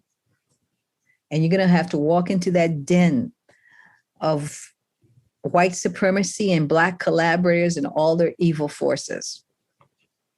And you're going to have to remember this, that from the beginning of time, you are the first. You are the child of the sun. You're going to have to remember who and what you are by yourself. You're going to have to witness for yourself. I had to witness for myself for decades and decades before Haitians witnessed to me. And till this day, a lot of them, the majority of them don't. I mean, decades. And that's just the price. And that's what you're going to have to do. Powerful, man. Thank you so much for that, man. And I think that you're absolutely right. I think sometimes we get afraid to tell our kids the truth, but when we live in a white supremacist world, they're already getting that, anyway. So if you don't tell them the truth, then they can absorb all of that they're getting and try to make sense of chaos almost. So definitely agree with that. Tell them the truth. Absolutely. Tell them the truth, right? And tell them the truth and tell them that they don't have to, like, I do plantation work sometimes in order to make the bills, pay the bills. But I think of myself as a maroon. I think of myself as a maroon going down to the plantation, that like my ancestors, right? And I do the work in order to have the food and the money to pay my cable bill and so on. And then at night, I go back to my mountain and ready to do the war. Like they have to have a metaphor, a way to see themselves within the corporate entity, right? That corporate entity is only, I'm not telling Haitians to give up your job, but you have to have a plan of how to give it up, because at some point you got to give it up because it's going to kill you. That's no doubt. It's going to kill you. My parents lived less years than my parents who came to America and who worked 35 years to give me and this platform that I have today. They died very much earlier than my grandparents who lived in Haiti. Haitians have to understand that this life is stress and stress and stress. Forget about the revolution. Just the life and the microaggression of living in under white supremacy is going to kill you. Because they give you these GMO foods. They give you these microaggressions. They give you this psychological trauma of constantly seeing yourself as meaningless and without rights and destroyed. That, even if you're not understanding how that, like how that affects you, it affects you. Even if you're not aware of how it affects you, it affects you. So be proactive and decide tomorrow when I go to work, I'm going to be that maroon who just came into the plantation. And I'm not looking at these people like I got to agree with what the crap they're saying to me because I'm going to get my check on Friday. And that's it. I don't care about nothing else because that check's going to help me pay for my child's education and my little comfort. But when I go home, I'm going to be that maroon looking to boule tete, coupe kai. That's the only way to live in this society. So that's the only way to do from one generation to the other, as you asked me. Yes, ma'am. Well said. Well said. Well said. Man, I definitely wanted to really quickly do a quick what's your favorite segment, but we'll condense it. You already know I had to ask you, what is your favorite Haitian food? Oh my God. It depends on my mood. When I was a little kid, my mother made like du riz avec pois avec boulette. Oh man. I used to like that, meatballs, man. Haitian meatballs. And some like du riz and oh my gosh, and bouillon. But as I got older and I used to go to Haitian seaside, I love the, snapper. Give me a red snapper with some pickles. I'm telling you, right? Okay. I'm not lying to you. Haitian food is the best food in the Caribbean, period. No comma. I would say on the planet. Yeah. I agree.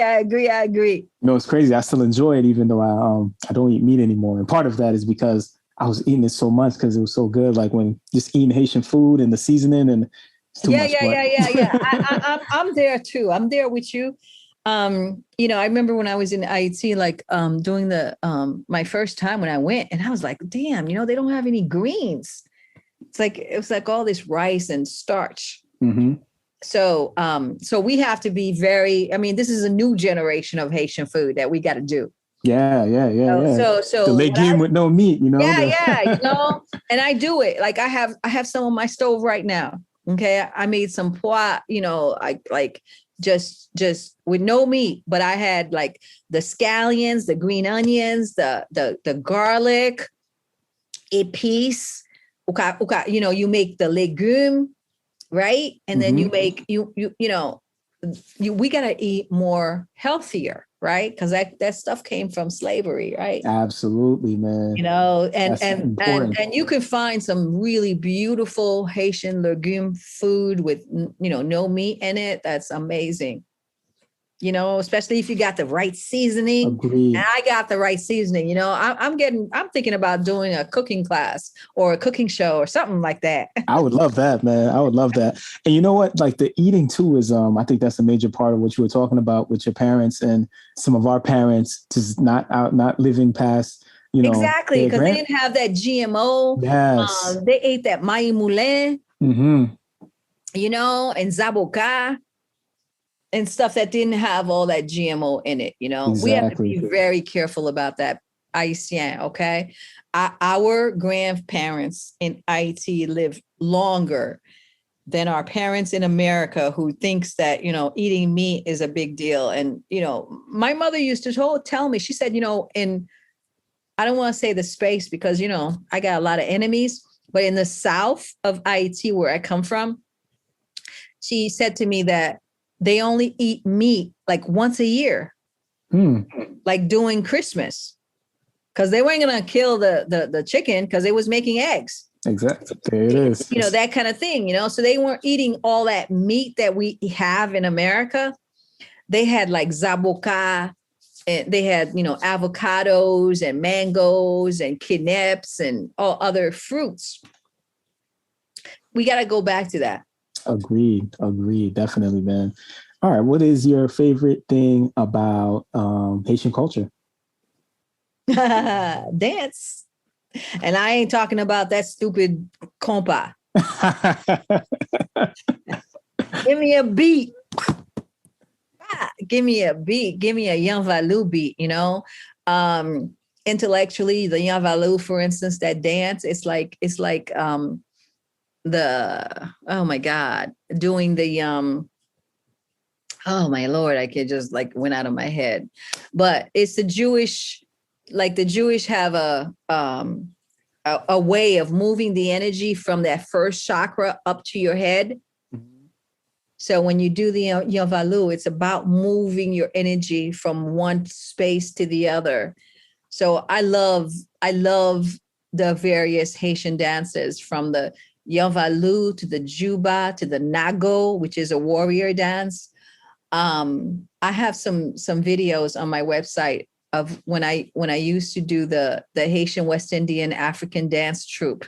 And I used to travel to universities to teach people about Haitian dance. So I love that. I love Haitian culture. It's beautiful. It is. And it's so rich. There's so much to learn. I'm learning right now as you're speaking, about my culture and the history. It is so beautiful. It really is. Catherine Dunham went to Haiti, and she is sort of the precursor to American jazz and so on. And so she learned, and then she brought it back to America.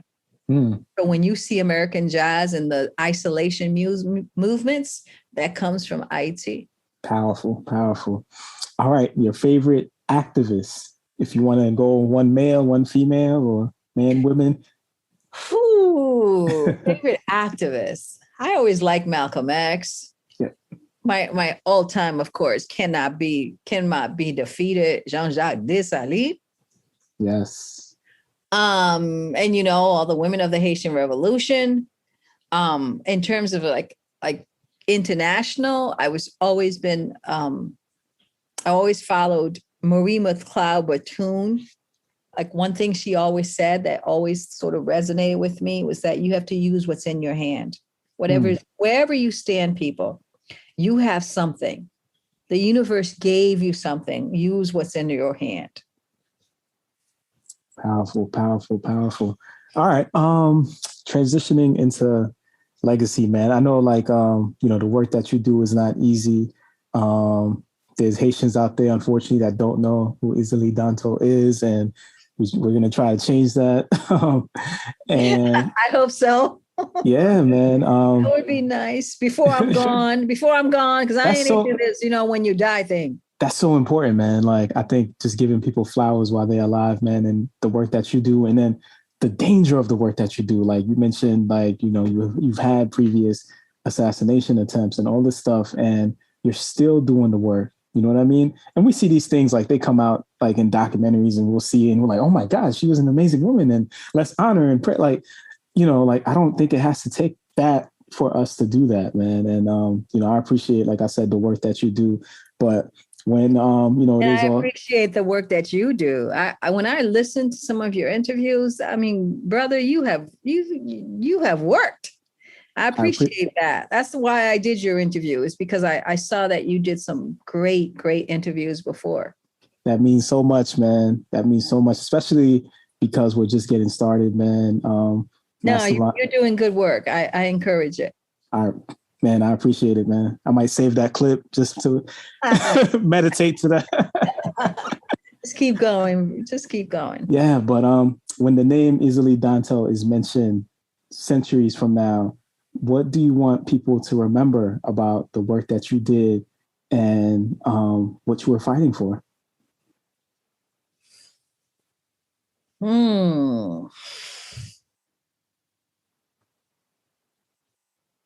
Well, Èzili Dantò is an archetype of the divine mother, the divine Black mother. Mm-hmm.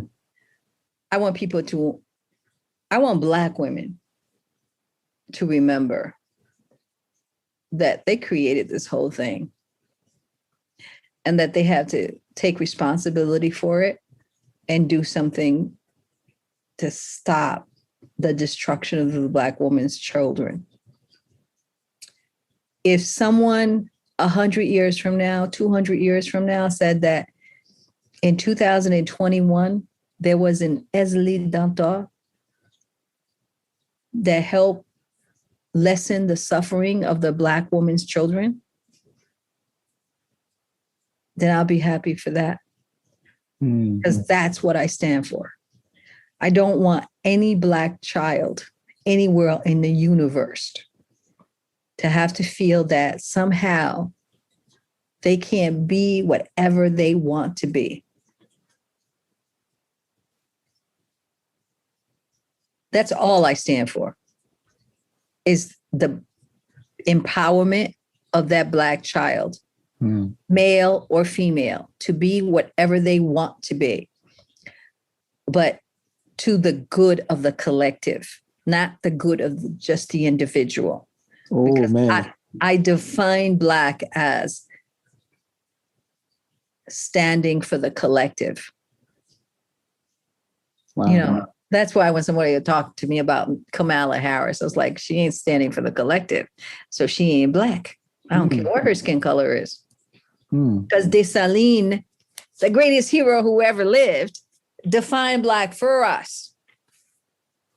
I think that's so important, man, what you just said, because it is, you know, this European kind of like mindset to be like individualistic. It's about me. Like you just mentioned with the musicians, it's about getting mine, and, you know, it's about me, but not make that dollar for me. Exactly. And that's not us. No. You know? I mean, and I know what it means, for instance, to my family, that I went that other way and try to represent the collective. It is a sacrifice to the individual. But Dessalines sacrificed.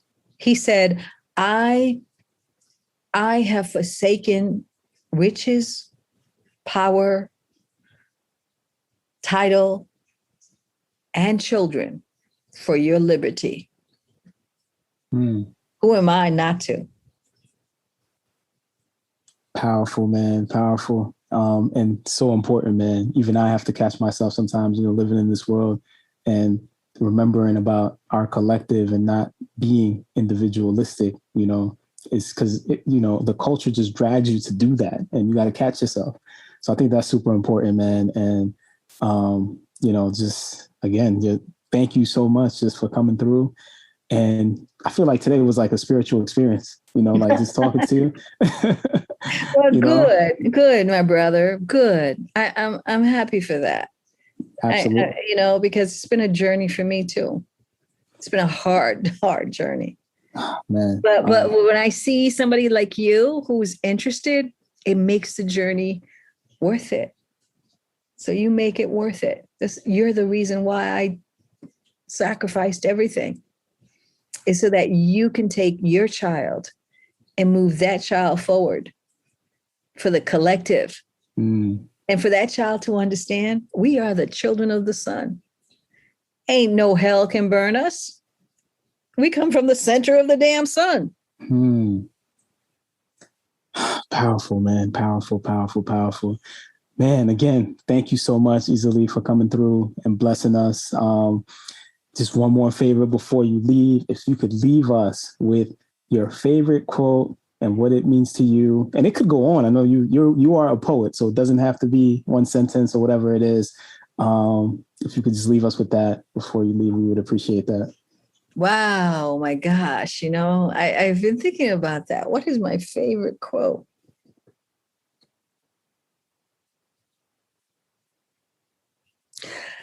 My favorite all-time poet is Khalil Gibran, and my favorite book, The Prophet. And I love the Tao Te Ching. Yeah, I've reviewed that one. And the 81 and so stanzas and so on of the Tao Te Ching. And I'm trying to think out of the top of my head, my favorite quote. I have a few.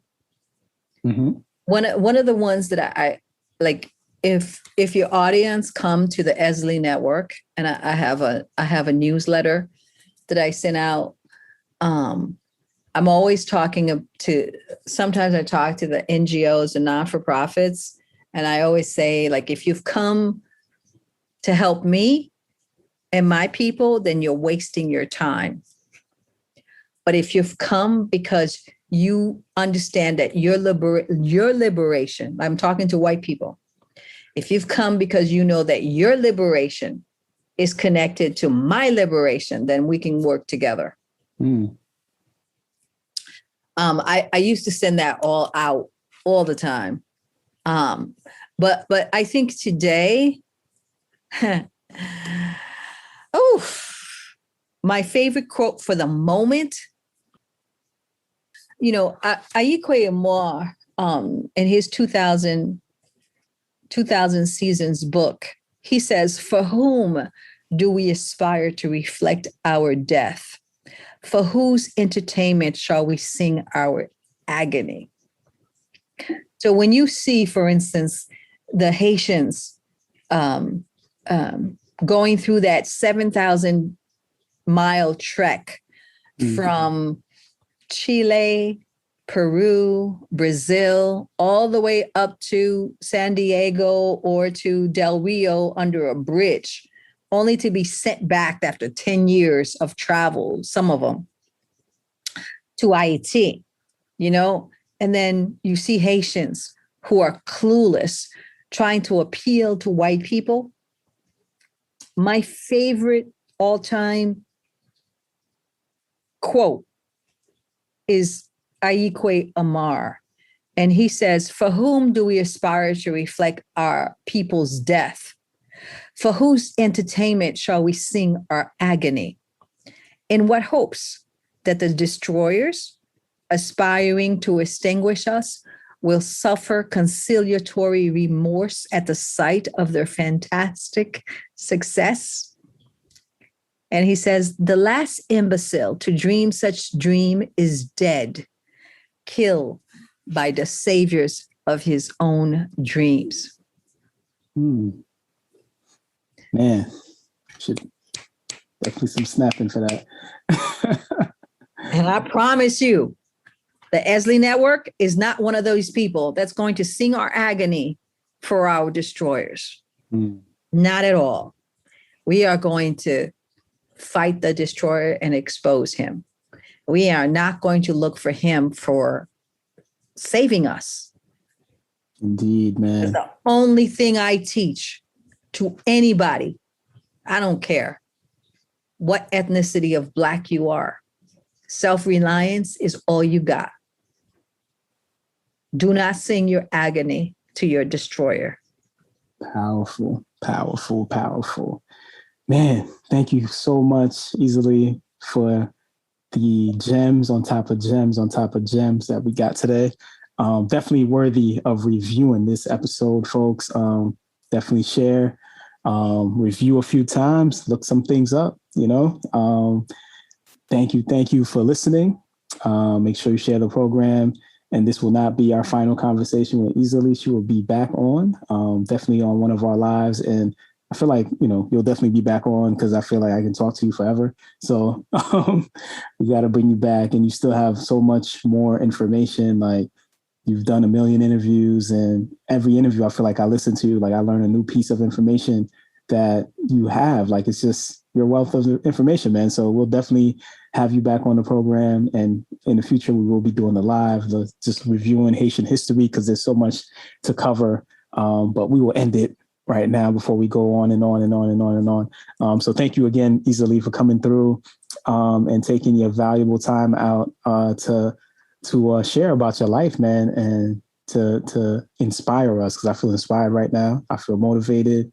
I think when you are doing the type of work that you're doing, when you're doing activism, it could be a little depressing sometimes because you feel like you're alone in it. Like there's nobody out there that cares as much as you and that wants to do as much as you. And, you kind of have to humble, you kind of have to sometimes calm it down just to keep your sanity. But talking to people like you just gives me that fire, you know what I mean? And just reminds me of the importance of the continuation, that process of seeking, whatever it is that you think is going to lead to justice, revolution, or whatever. So I do thank you for that, man. Igniting that flame. Thank you, Mr. G, and much success with your podcast. And thank you so very much for having me. It takes courage to have Èzili Dantò. We are Haitian. We have that history of. That's right. And all that. So, all right. The Haitians are here, and let's make sure they know we are here. Indeed, it is our history. It is our culture, the revolution, and that mind state. So Ogu and Dessalines Ogu and Dantò live. That's it. Indeed. All right, guys. To be continued. And remember, your mind is the most powerful tool in the universe. Therefore, if you can think it, you can do it. If you believe in it, you can be it. And if you fight for it, you can have it. The world is yours. This has been your host, Mr. G, and I will see you next time on Mastermind.